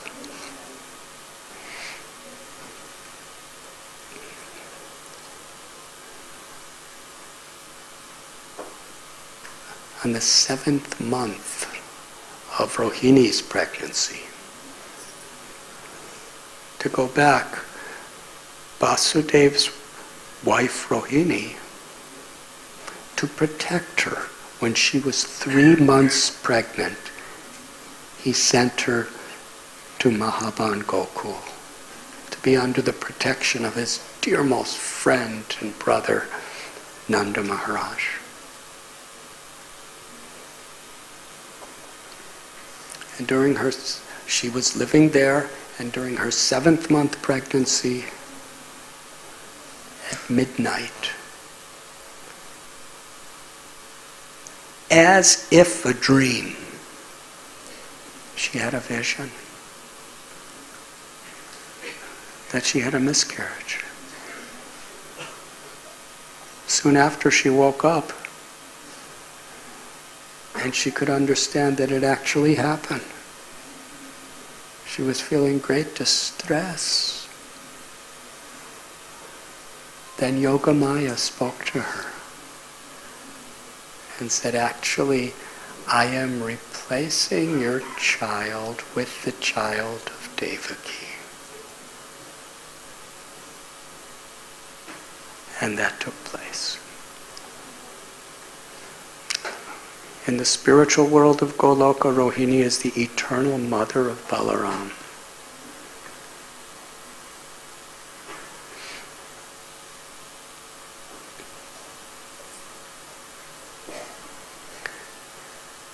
The Srimad Bhagavatam tells that the Supreme Personality of Godhead, Lord Krishna, appeared within the mind of Vasudeva. And from the mind of Vasudeva, he entered into the heart of Devaki. Just like the light of the sun illuminates the moon that is shining in the eastern horizon. When Lord Krishna appeared in Devaki's womb, she became so beautiful. Her heart was filled with so much joy. And everybody could sense that.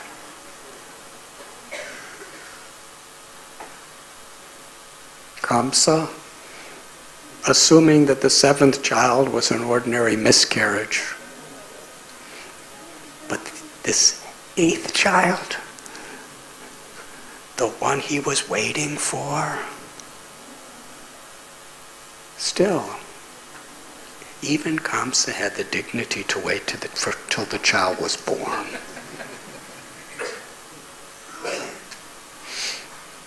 He was seeing now his sister's effulgent, the prison cells full of light. Everybody seems to be happy. This is my enemy. This is Vishnu. So he very much increased the guards around that prison cell. And he was keeping very close attention. The demigods, Shiva, Brahma, Indra, Agni, Vayu, Surya, Chandra, and so many. They all came to the prison cell invisibly to offer prayers to the child in the womb of Devaki.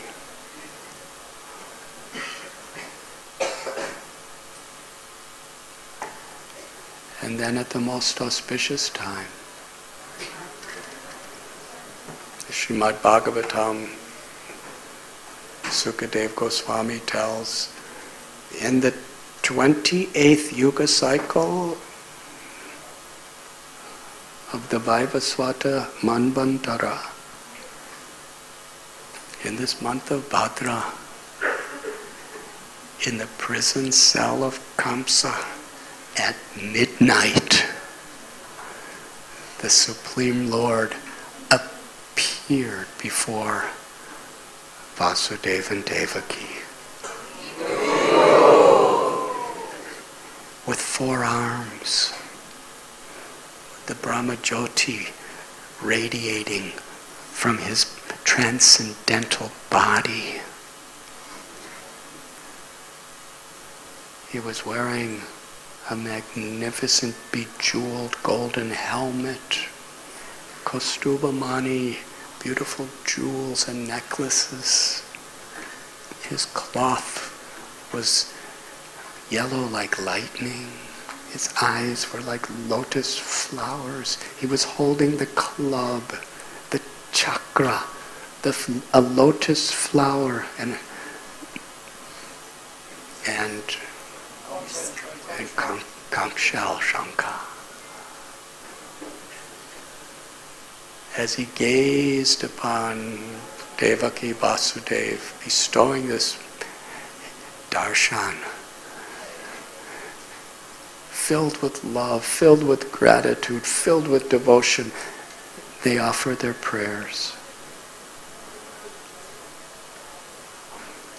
In Vasudeva's prayers, he declares, the supreme origin of everything that exists out of his causeless mercy appears to this world for the well-being of everyone, out of mercy.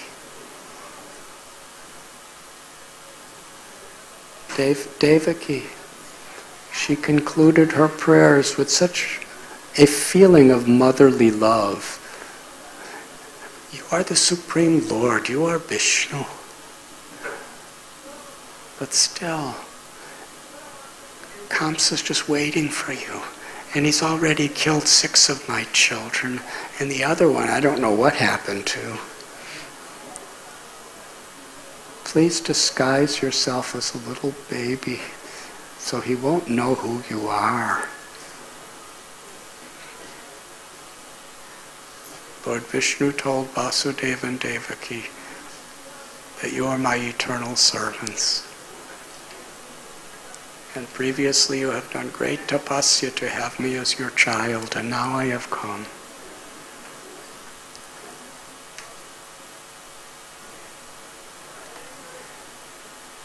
Bring me to the house of Nanda Maharaj and put me on the bed beside Yashoda. And there will be a daughter that is born there. Bring her back in my place. The Lord blessed them and disappeared. And assumed the form of a little baby child.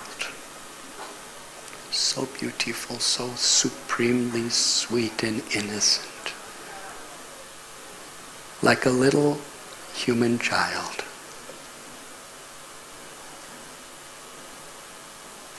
Devaki embraced the little baby of hers.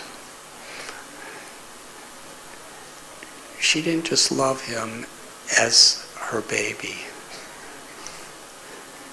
She loved him as God too. How could we ever conceive of the love of Devaki for this little baby? She gave him some milk because it was a long trip to Gokul, across rivers and through forests. And to facilitate the Lord's plan, Devaki handed little Krishna to Vasudeva. By the mystic power of Yogamaya, the chains that were shackling them, they opened up. The doors that were locked, unlocked. The guards with all their weapons fell asleep. And there was a whole series of doors in the prison house. They all opened. In fact, everyone in the kingdom except Devaki and Vasudeva and the little baby was asleep. Yoga Nidra.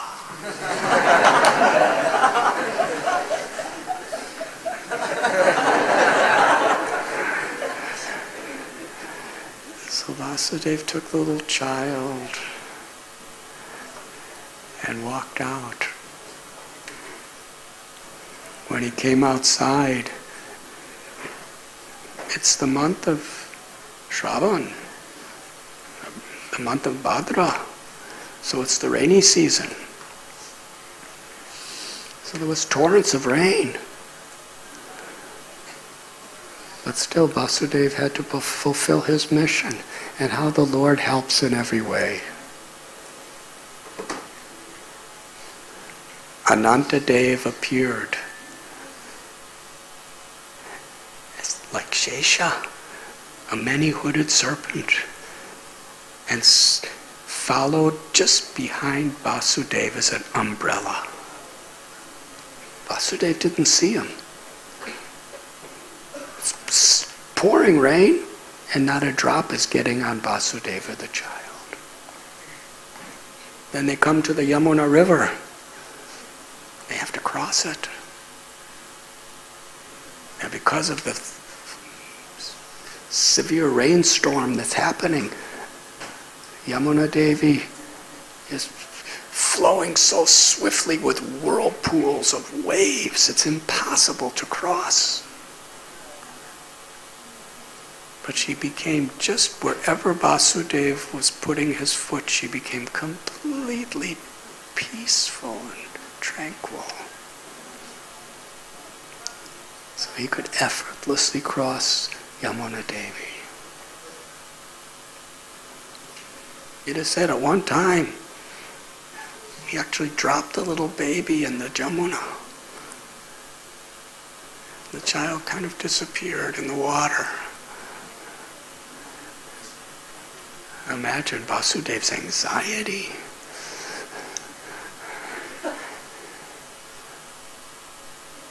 But somehow or other he reached down and there was Krishna. And he brought him across. And when he entered Mahaban, everyone there was sleeping. The maternity place of Yashoda, he found Yashoda Mai was sleeping. And there was a little baby girl, newborn baby girl, Yogamaya, who's laying just next to Yashoda. And in the silence of the night, just after midnight, Vasudeva carefully takes his own supreme most object of love in his life and lays the little baby beside Yashoda and takes the girl. Brings her back across the Yamuna, back into the prison cell of Kamsa. Such a mission. It wasn't like it was on the internet.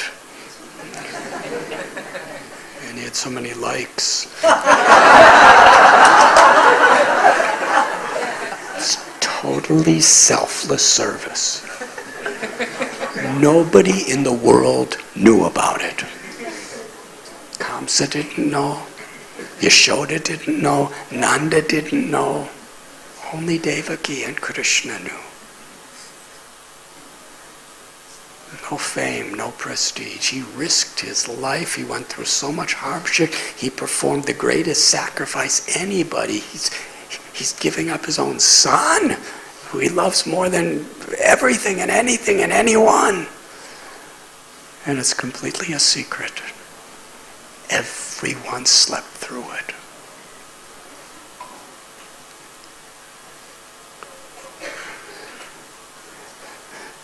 But later on, Sukadeva Goswami revealed the secret. And you can tell everybody and anyone. But we should understand the mood of Vasudeva.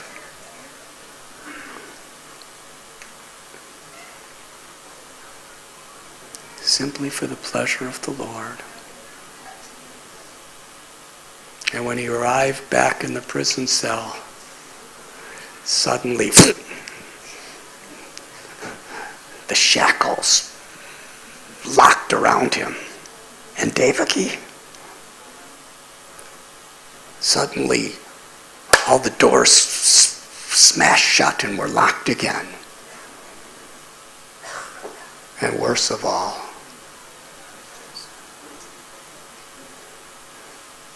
the guards woke up.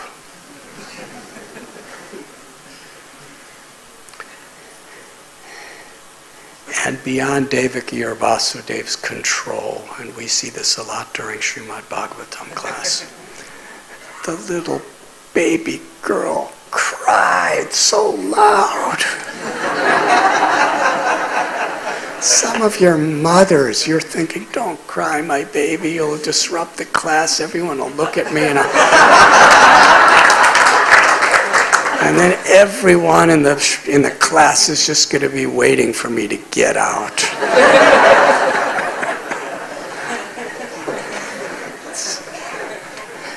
You may think that's bad. But for Vasudeva and Devaki, she's all they have in their life. And now she's crying so loud and they can't stop her from crying.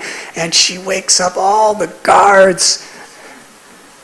And Kamsa hears the crying. He's notified immediately. He's like a thunderstorm of anger and fear and envy. Immediately in his mind he thinks, the 8th child who has come to kill me has been born. And with weapons in hand, immediately he charges down to the prison cell. He runs inside, and there's Vasudeva and Devaki with this innocent little newborn baby girl. Kamsa's eyes are like red coals of wrath. With a thunderous voice, give me that child. Devaki, who's soft and gentle like a lotus flower, is holding her little baby, crying, pleading with her brother. You've already killed 6 of my children. Just let me have this one. It's a girl. You have nothing to fear from a girl. Just let me keep this girl. Kamsa would not consider it. He ripped the child by force out of the arms of Devaki. And with his mighty hands grabbed the child's legs, lifted her up with the purpose of dashing her, crushing her on the rock of the floor. But as he lifted her up, the little baby slipped out of his hands and floated into the sky, where she assumed the form of Durga, riding on a lion with 8 arms and many weapons. She was out of Kamsa's reach in every possible way.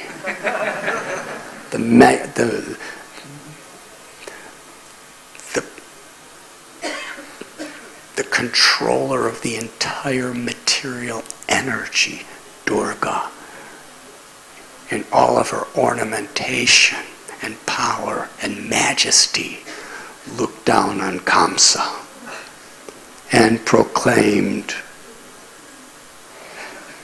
the child who was born to kill you is somewhere else.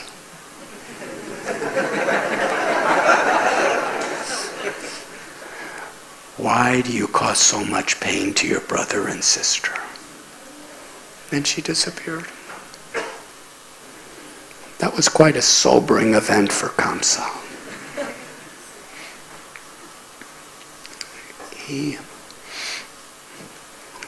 He became repentant.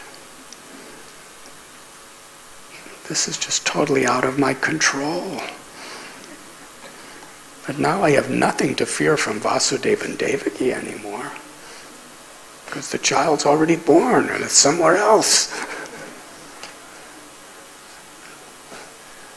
So Kamsa, somehow or other, his human emotion appeared, which is a very rare occurrence. And he actually started thinking back of what he's been doing for all these years to his beloved sister and brother-in-law. And they were always kind.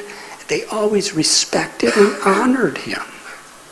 They never even got mad at him. They never said anything bad against him. They were always his well-wisher through all this. And yet he was so cruel. And somehow or other now he's understanding that. And he bows down to Devaki and Vasudeva and he begs their forgiveness. Vasudeva and Devaki are so gracious, so kind, so transcendental. They forgave him. They didn't even blame him. They said this was all destiny. It's not you. Of course it was him. But this is the mood of a Vaishnava. So Vasudeva let them go free. But then Vasudeva was, due to bad association and remembrance of Narada Muni's instructions, he changed his mind again. And he decided to send demons and his military to kill every single child that was born in the last 10 days. And they went out to do that. And then he put Devaki and Vasudeva back into prison, where he kept them for years and years.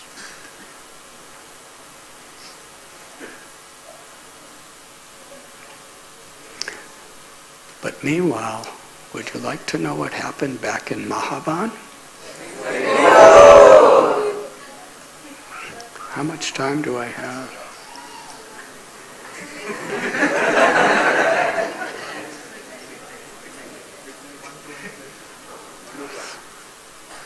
Well, we break our fast at 12 o'clock, which means midnight.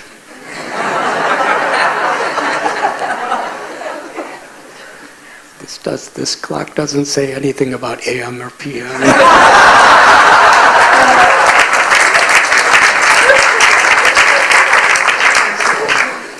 So I'll try to end by 12 o'clock according to this clock. Oh, Brajbhumi. Jiva Goswami tells in Gopal Champu, from this perspective of Krishna as Rasa Bihari, as Sri Nandanandan, as Yashoda Nandan, how the events leading to the birth of Krishna took place. Simultaneously, complementary to the Srimad Bhagavatam, Jiva Goswami is revealing other details, which he has extracted from Holy Scriptures. So we have described Devamita had 2 wives. And from the 2 wives were Surasena, who became king of Mathura and father of Vasudeva, and from the other was Parjanya. Parjanya was a reservoir of every good quality. He was irresistible, attracting people's hearts because he was so compassionate, so kind, so simple-hearted and honest. He loved everyone, and everyone loved him.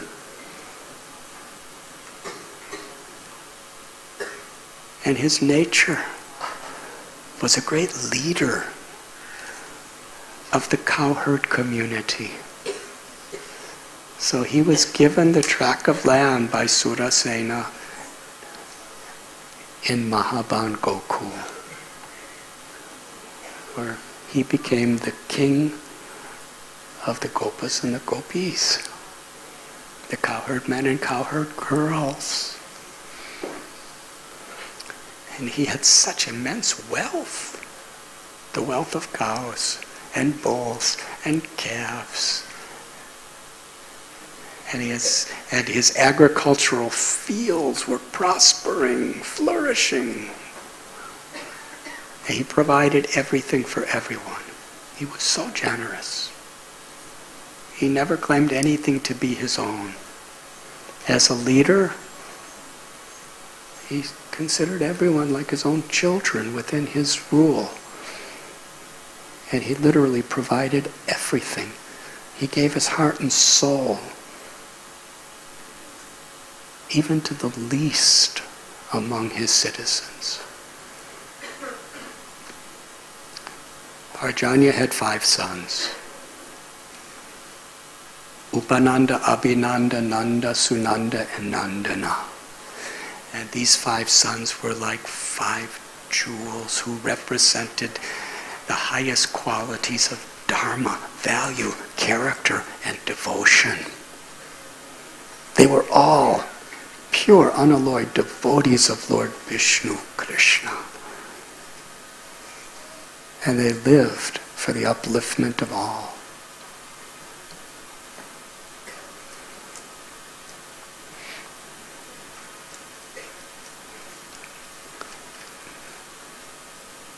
There was a gopa named Samukha. And Samukha had a daughter. Anyone who even saw this little girl, their lives were never the same. Their lives were filled with auspiciousness. Her name was Yashoda.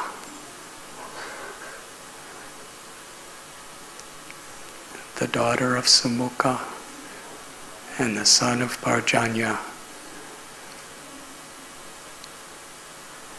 Nanda and Yashoda were married in Gokul Mahavan.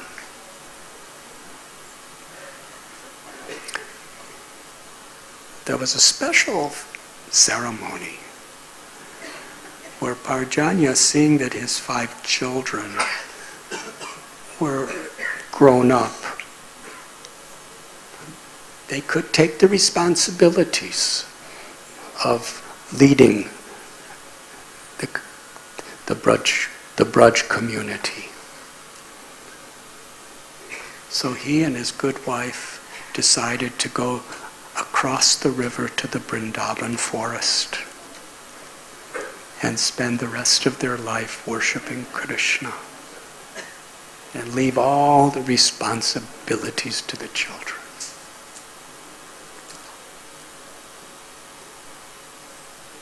Knowing that they were qualified. So he had this ceremony where he was going to put special tilak on Upananda, the eldest son, who was so highly qualified. And he would become Brajaraj, the king of Braja. So the ceremony took place, and Parjanya gave the kingdom to his eldest son. He was just about to leave for the forest. And Upananda did something that is incredibly exemplary, historical, and wonderful. How many people want to be? There was no problems in Braj Bhumi. Parjanya was such a good king. Everyone was happy. Everyone was singing and dancing. The cows were singing and dancing. There was so much milk and so much ghee because the cows were protected and so well fed that Parjanya just was practically inundating everyone with the wealth that was there. So who wants to leave that situation to go to the forest to do austerities? Parjanya. And what eldest son who's entitled to it and has no rival at all wants to give it away? Upananda. Like father, like son. Such a pure heart. Upananda wasn't thinking, yes, I'm the rightful heir, I'm the eldest son, everyone looks up to me, I have no rival, everyone loves me, everyone will be happy. And they would. And he could do it. But he was thinking, my younger brother, Nanda, is more qualified than me.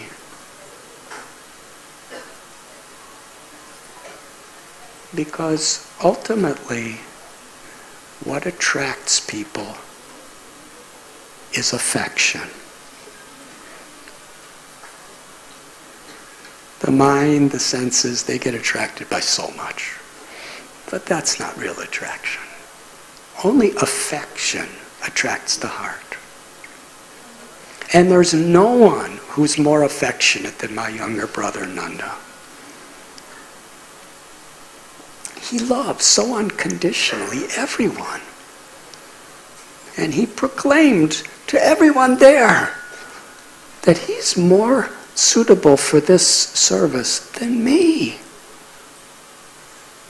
And Nanda was very surprised. He wasn't expecting this. He didn't even say anything. He was just sitting there. And then Upananda in front of everybody puts the tilak on Nanda Maharaj, proclaiming he is Brajaraj, he is Brajesh, he is the king of Braj.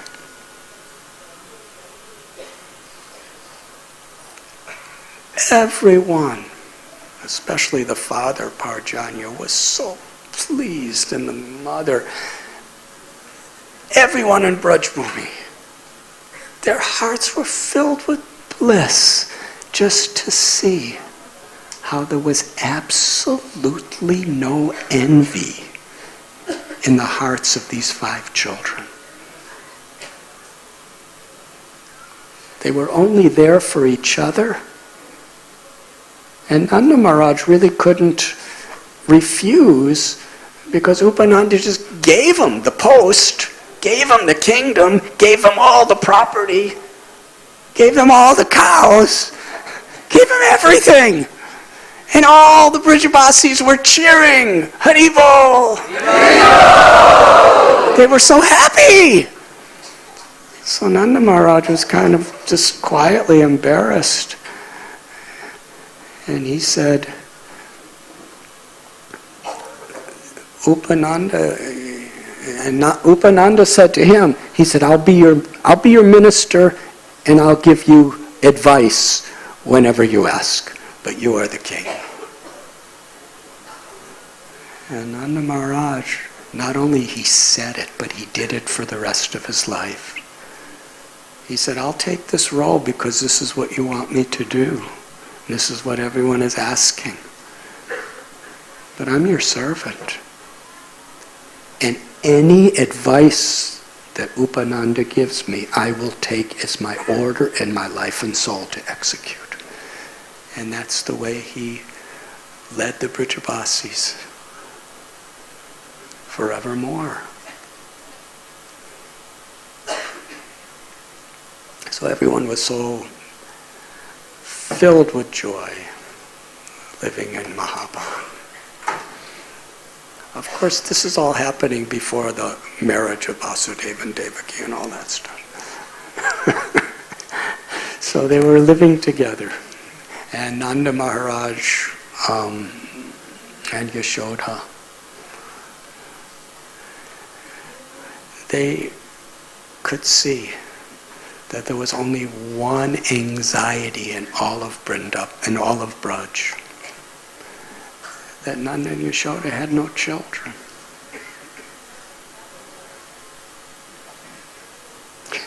After the coronation ceremony, to go back little,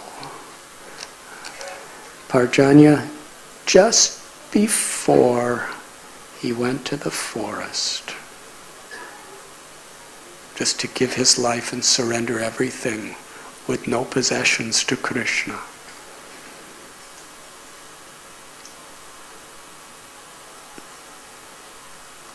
he taught lessons to Nanda Maharaj and his 5 children. Nanda Maharaj was the middle child. just as Arjuna was the middle child of Maharaj Pandu. Parjanya asked,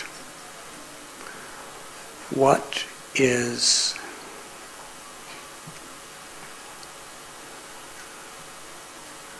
fear? And Nanda Maharaj, actually Parjanya was asked these questions by his children. What is fear? And he replied, fear is due to karma. What is shelter? Where do we find the greatest shelter? The reply was, bhakti to the Supreme Lord is the only true shelter. What is the most cherished of all objects? His reply, devotees of the Lord are the most cherished of all objects. What is true happiness? Replied, Krishna Prem is the truest happiness. These 5 questions and 5 answers are very simple, but it's with these that he entrusted the kingdom to Nanda Maharaj. And then he left to give his life and soul to the Supreme Lord in the forest. Braj flourished more and more and more under Nanda Maharaj's compassionate, loving rule. But love by nature is selfless. So even though the Brajavasis had everything themselves, they were all so sad in heart because Nanda and Yashoda had no child.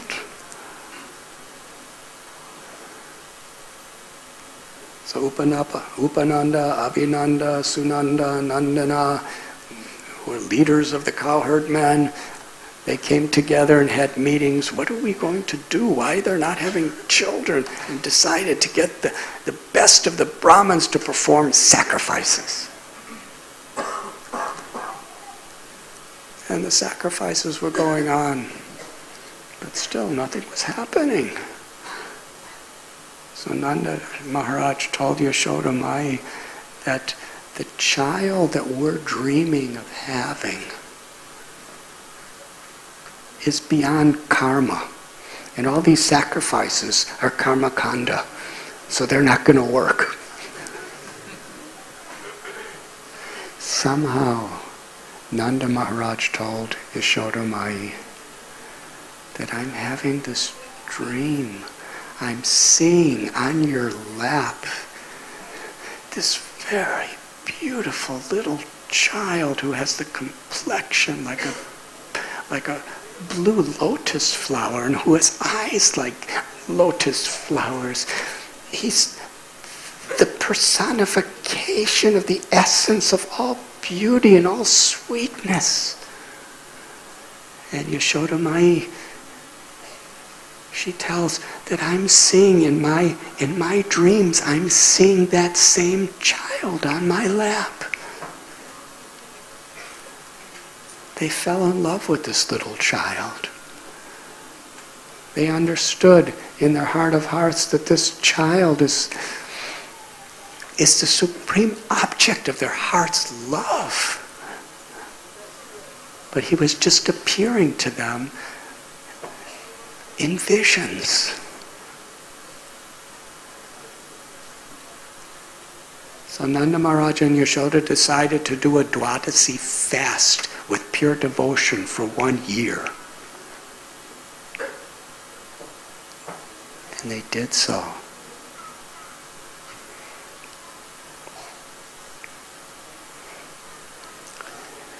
Simultaneously, Lord Narayan appeared to both Nanda and Yashoda and told them, why are you lamenting? that child that's appearing in your vision is going to be your child.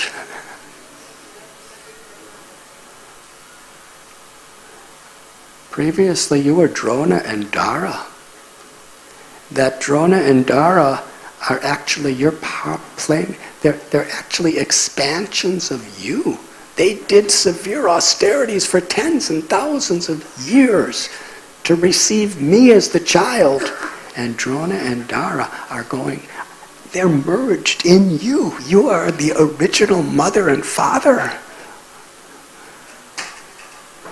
And your cherished vision will soon be fulfilled.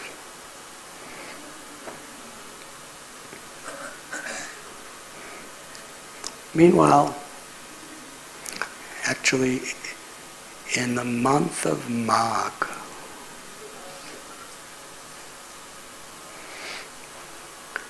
Nanda Maharaj had a vision.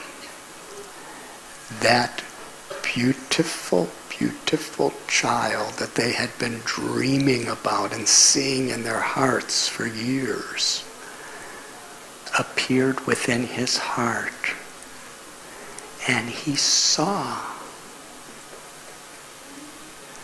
there was a beautiful female that was covering his limbs and brought him from Nanda Maharaj's heart to Yashoda Mai's heart. And the child entered Yashoda's heart, and the girl entered into Yashoda's womb. Yashoda had the same vision. And just after that, Yashoda Mai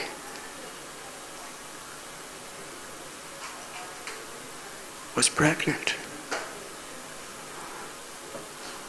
And when the symptoms of her pregnancy were revealed, all of the residents of Vrindavan, the Brijabasis, they were anticipating with so much loving eagerness and celebrating good fortune and doing so many auspicious activities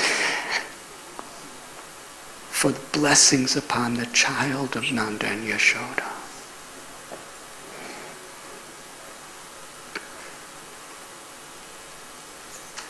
After 14 months within the womb of Rohini Devi's pregnancy, Balaram was born.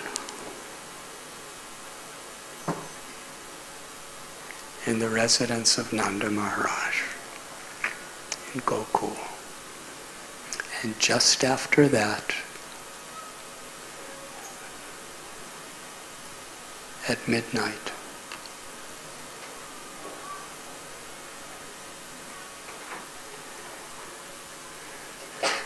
Krishna, who was in the heart of Yashoda Mai, according to Gopal Champu, this is the mystery that is being revealed.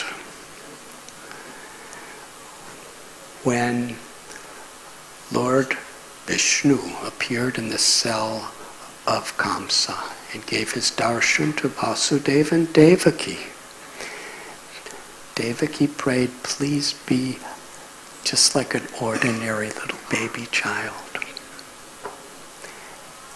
At that moment, Yashoda Mai, she gave birth. The little child, Krishna, was brought secretly by Yoga Maya to Mathura.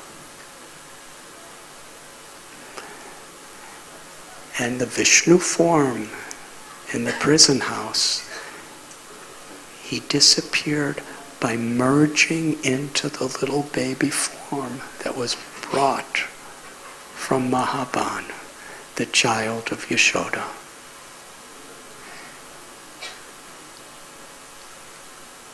And it was the child of Yashoda that Vasudeva brought back to Yashoda Mai. Now Yashoda Mai, by Yoga Maya's own potency, was born to Yashoda. And Yashoda, she kind of slept through the whole thing. So she fell asleep when the child was born. One of the children went to Mathura by some mystical traveling, and the little girl just was born and was laying next to her on bed. And she didn't know. She was sleeping. And the little child that she gave birth to, the boy, Vasudev brings him back across the Yamuna and puts on the bed and lifts the little girl, Yogamaya, and brings back to Mathura.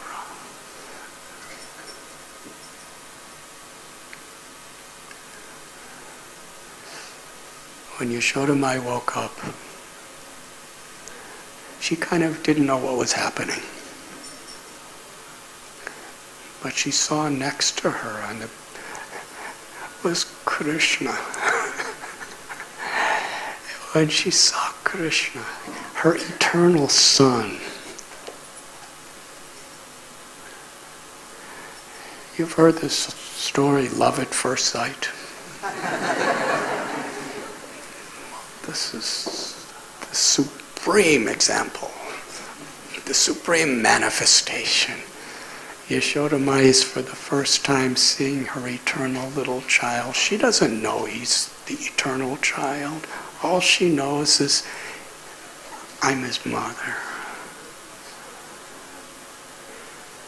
She lifted Krishna, she embraced little Krishna, she looked at Krishna's beautiful moon-like face, his beautiful little lotus-like eyes, his bimba fruit, red lips, his wonderful nose was just soft like a sesame flower, his complexion, which was dark like a monsoon rain cloud, and every limb of his body was so soft, so tender, so sweet, like little leaves of the tamal tree.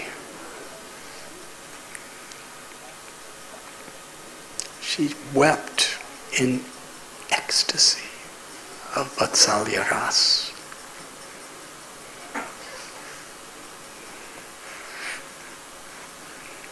The other gopis, headed by Rohini, they all came to gather around Yashoda to be with her little child.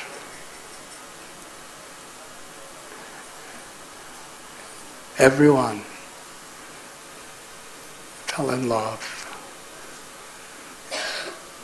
As Sukadev Goswami tells later, from that moment, every Brijabasi loved Krishna more than their own lives, more than their own bodies, more than their own children.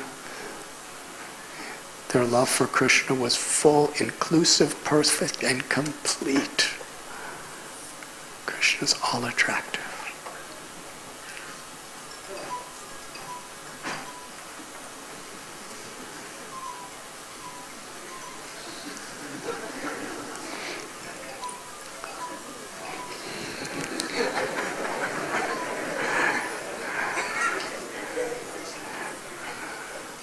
Rohini Devi, the mother of Balaram, she called for a very elderly Brahmin lady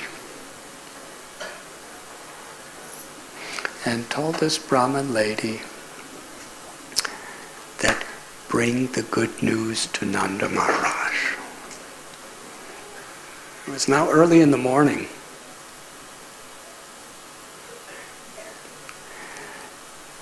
And Nanda Maharaj and his brothers and the other cowherd men were just about to milk the cows. In fact, they were in the process of doing so. And this lady, she had all these auspicious gifts to present to Nanda Maharaj with the good news. She was so happy. When she approached the Goshala, She was beaming with bliss, effulgent with joy. And Nanda, Upananda, Abhinanda, Sunanda, Nandan, and everyone looked at her and understood.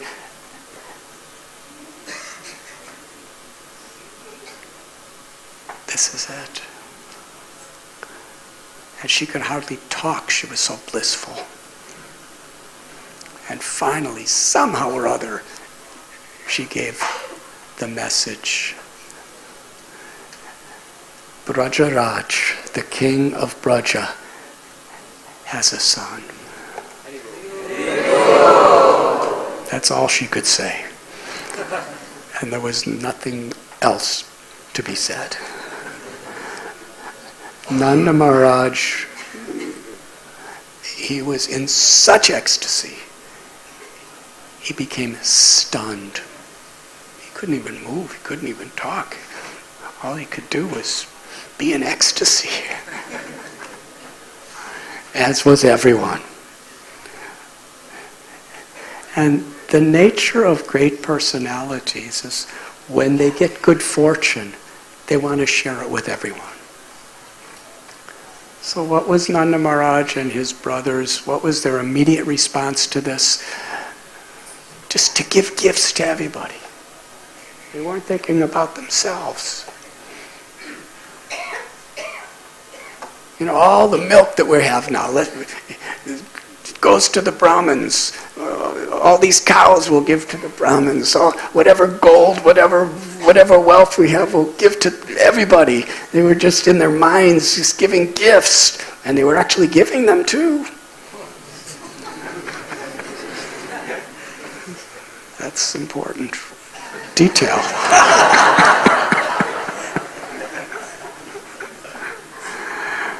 Vasudeva was giving like that, but he didn't have anything to give, so his giving in the mind had the full potency and credit of giving it. He was giving millions of cows to Brahmins and giving so much food to everyone and everything, and he got the full credit for doing it because he didn't have anything except his thoughts. But if you have something more than your thoughts, you actually have to activate your thoughts. So Nanda Maharaj, they were just giving everything, and Nanda Maharaj, knowing, he was thinking, what is most auspicious for the child? He went to take his bath to become clean and put on his very, very best clothes, and was moving with so many other Brijabasis who were playing instruments and celebrating. They were going to the place where Krishna was born. Gokul. And when he approached the inner sanctum of Yashoda's room, Nanda Maharaj, with such ecstatic, loving anticipation, waited. Rohini, she told Yashoda Mai, who was in her bed holding Krishna, that Nanda has come. There was a little curtain.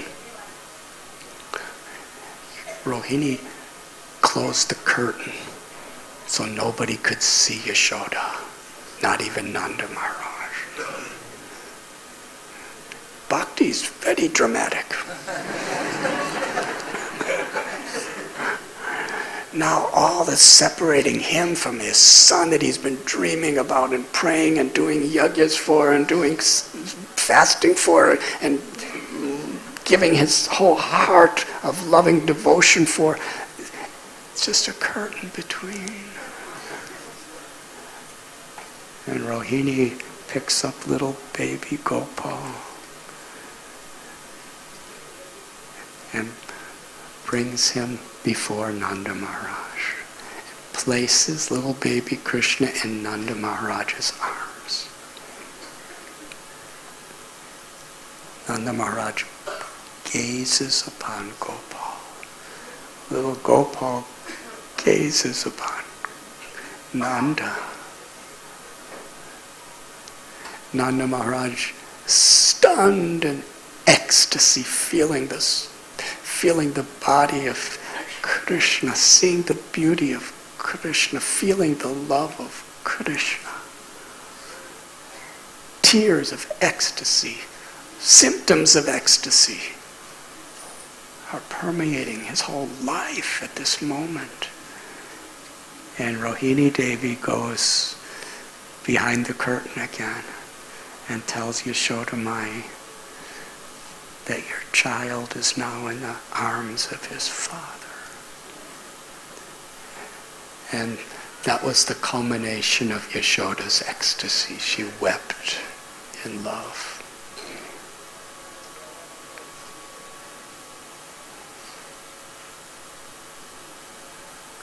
Thank you. Thank you very much.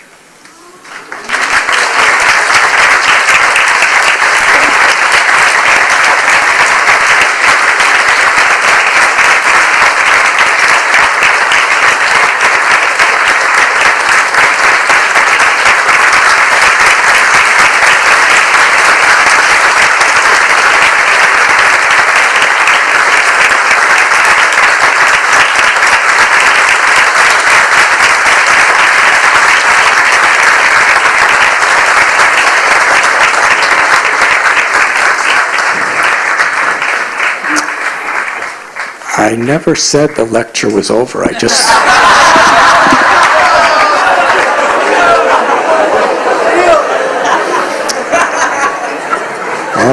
all I did is thank you very much.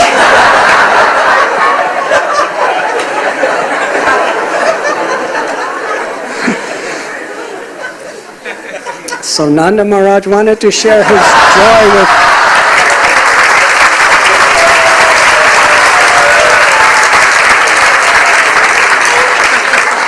with everyone, and he and his brothers and all of the leading gopas and gopis, they organized Nandotsava, the festival of Nanda Maharaj. Just see how bhakti is. This is the secret of the innermost joy of the soul, the Atma, is bhakti. Bhakti is about giving. Bhakti is about sharing. Bhakti is about loving. Nanda Maharaj has his little child, Krishna, and he's feeling such joy. His heart is flooding with emotion. And his first thought really is, let me share Krishna with everyone in Vrindavan. With everyone. And they called for this beautiful festival to bring auspiciousness to his little baby and to bring joy and love to all the Brajavasis. The Brahmins came to chant auspicious mantras, perform pujas. The poets were composing the most eloquent songs. Musical instruments were playing. They performed the Abhishekam, the bathing of Krishna. And interesting, the Abhishekam, Panchagavya, Panchamrita. They want to offer the purest, the most precious, valuable things to Krishna. And what is that? The gifts of Mother Cow.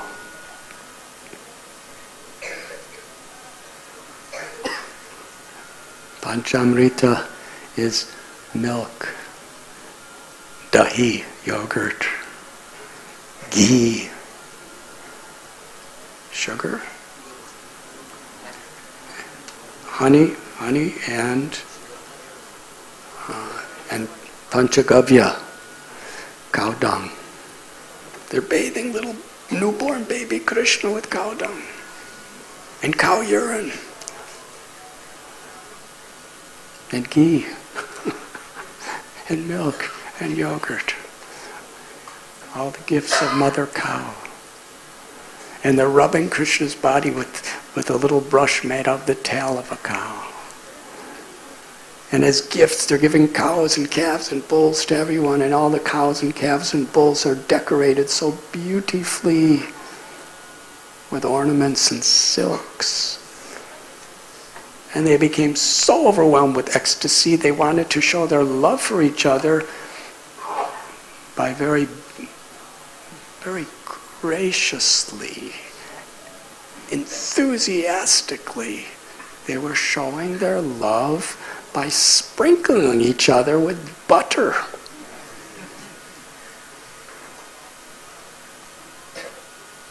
And dahi and ghee, because they were a cowherd community.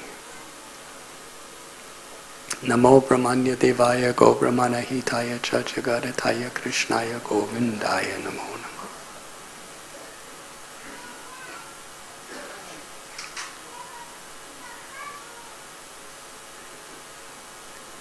Srila Prabhupada was born on Nandotsava.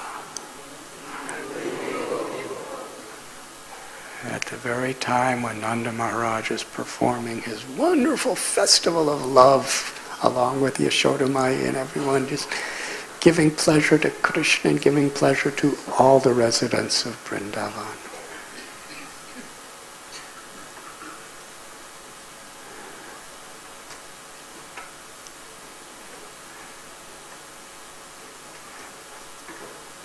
And I remember Prabhupada, he wanted to establish New Vrindavan.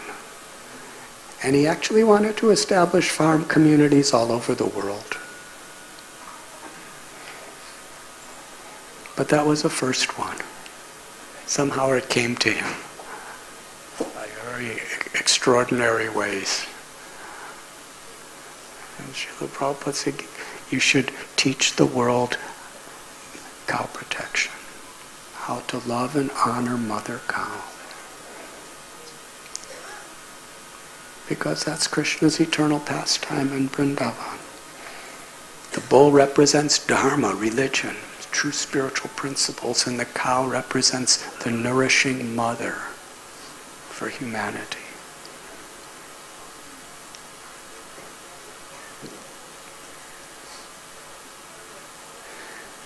Nanda Maharaj is Gopendra. He's the king of cowherdmen. And Yashoda Maya is Gopeshwari. She's the queen of the gopis, the cowherd girls. And Krishna's Gopal, protector of cows. Govardhan, the nourisher of cows. Govinda, the giver of pleasure to the cows. Gopinath, the lord of the ladies who take care of cows.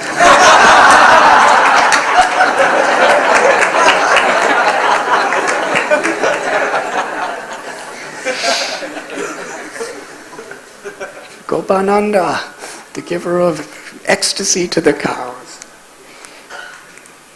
And Nandotsava was celebrated. Everything was centered around showing respect and love for the cows.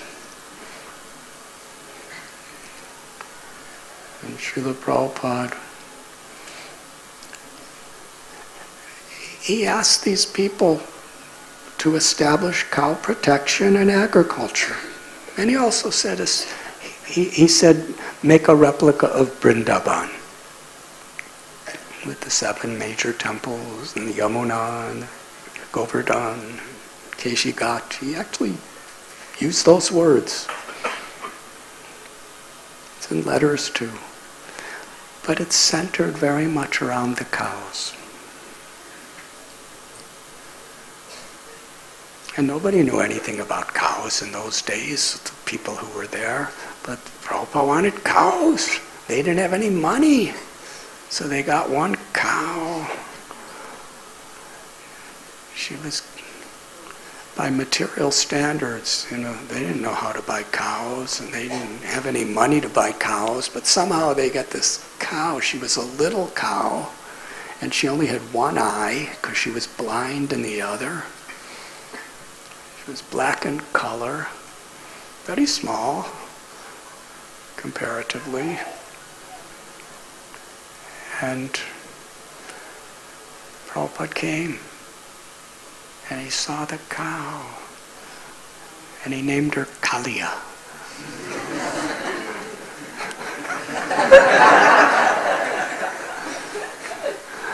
And he loved that Kalia. You know, they were up on this isolated mountain that you have to sludge through mud for 3 miles to get to, and there was this old, dilapidated little barn. It was very austere. And Prabhupada stayed there for a month.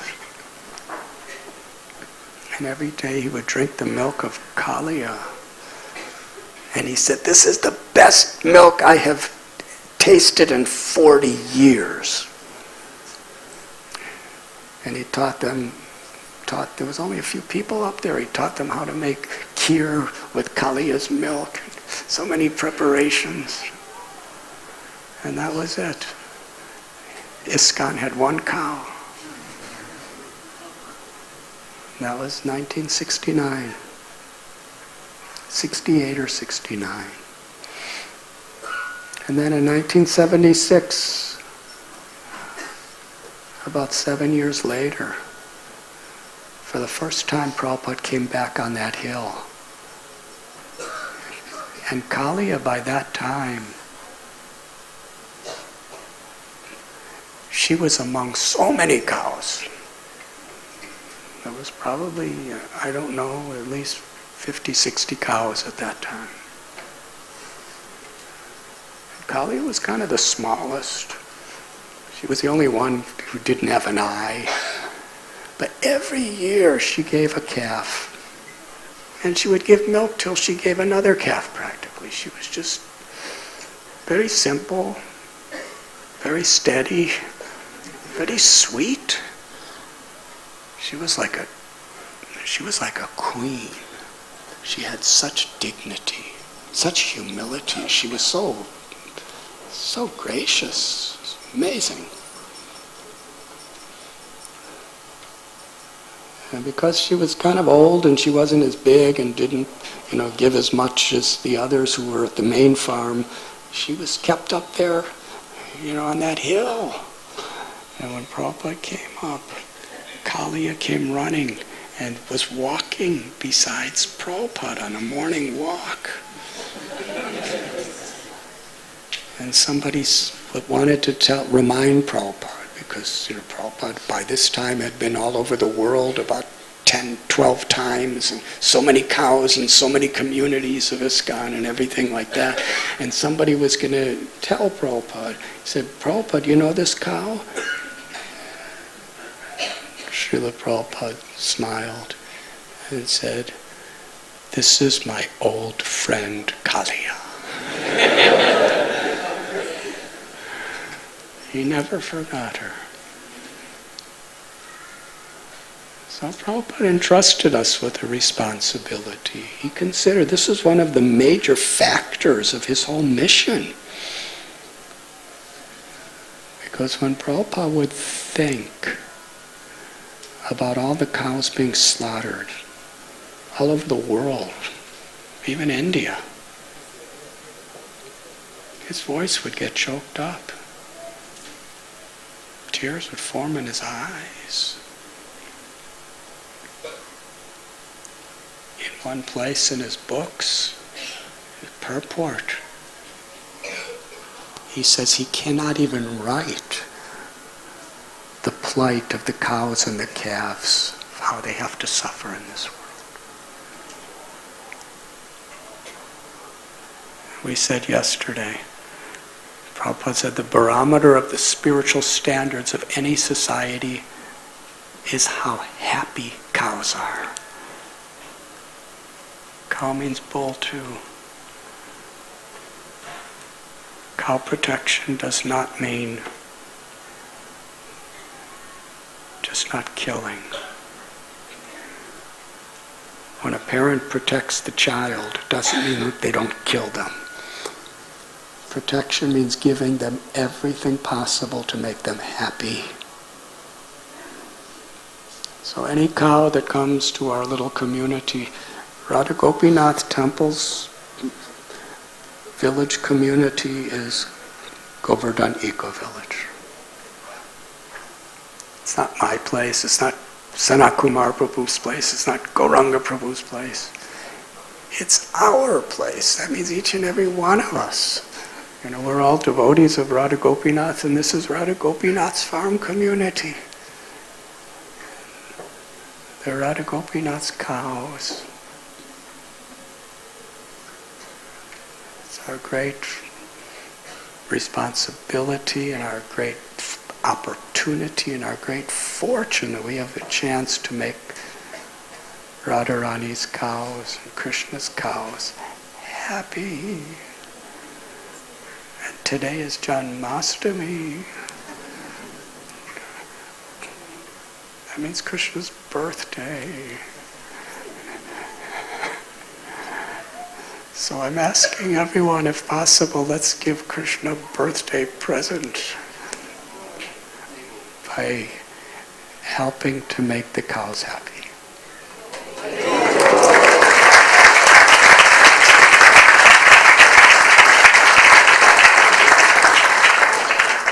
Because they're dependent on our compassion. And I'm not just speaking as a fundraiser, because I don't know how to do that. And you all know that. And if you don't already know that, you'll definitely know that after this talk. Because that's not the point. The point is that all of us could actually be part of this wonderful mission of Gopinath and Sri Radharani by really feeling a personal connection with cows through our seva. And our cows really do need help. And Krishna's not just going to arrange that somebody's going to come, that the demigods are going to drop crores of rupees on the Goshala.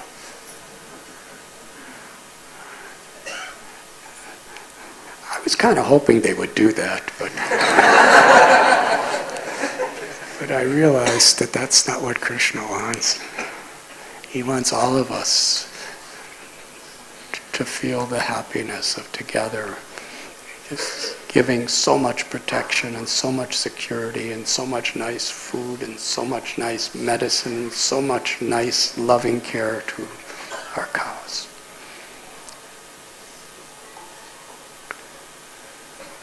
So now Krishna Chandra Prabhu is going to make a presentation of how we could all participate. And I'm humbly requesting, please, let us open our hearts to help Govardhan Eco Village cows. And now, lecture is ended. Thank you. Thank you very much. Srila Prabhupada ki jai. Shri Radharani, Shri Gopinath ki jai. Gauda Premanandi.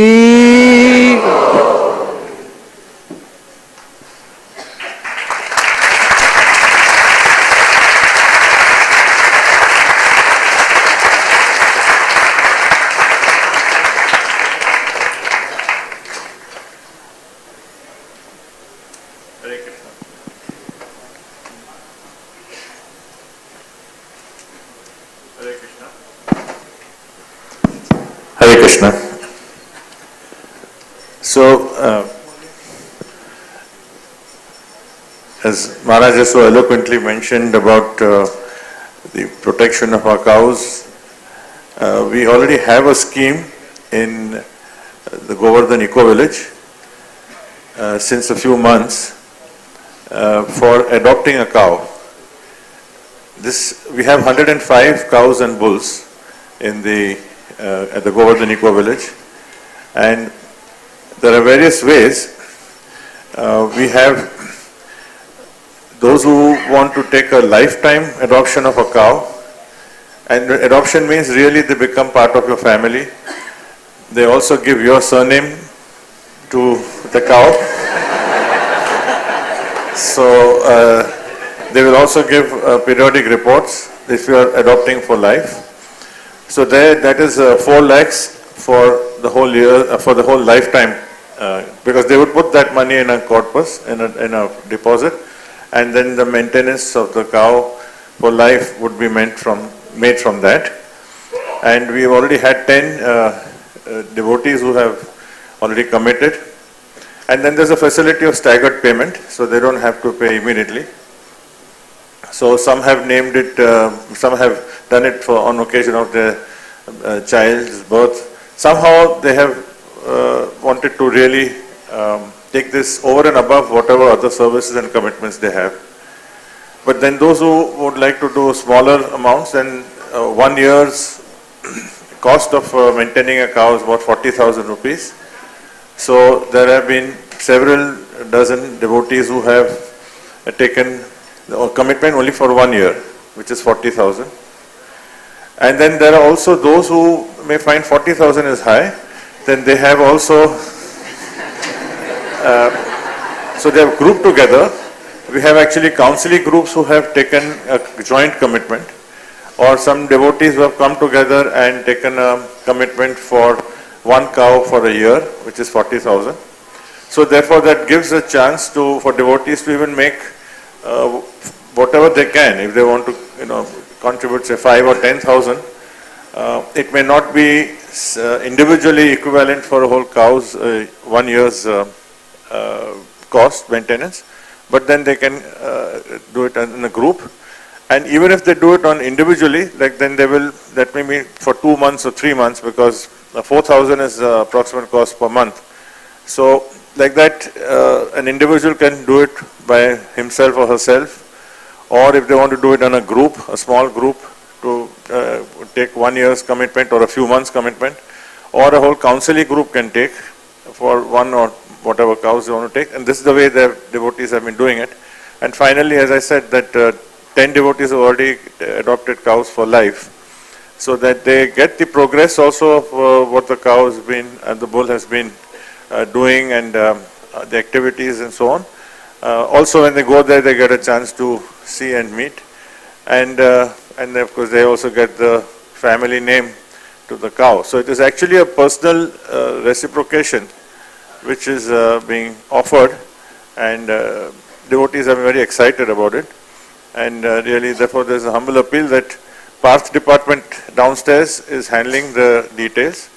So whoever are motivated by this, inspired by this, are interested, it would be a wonderful gesture. As Maharaj said, today is the best gift we can offer Lord Krishna, and it's also a personal reciprocation with Krishna, because we know for sure, shastrically as well as from the parampara, that Krishna would be most happy. So that's an opportunity we all have. Hare Krishna.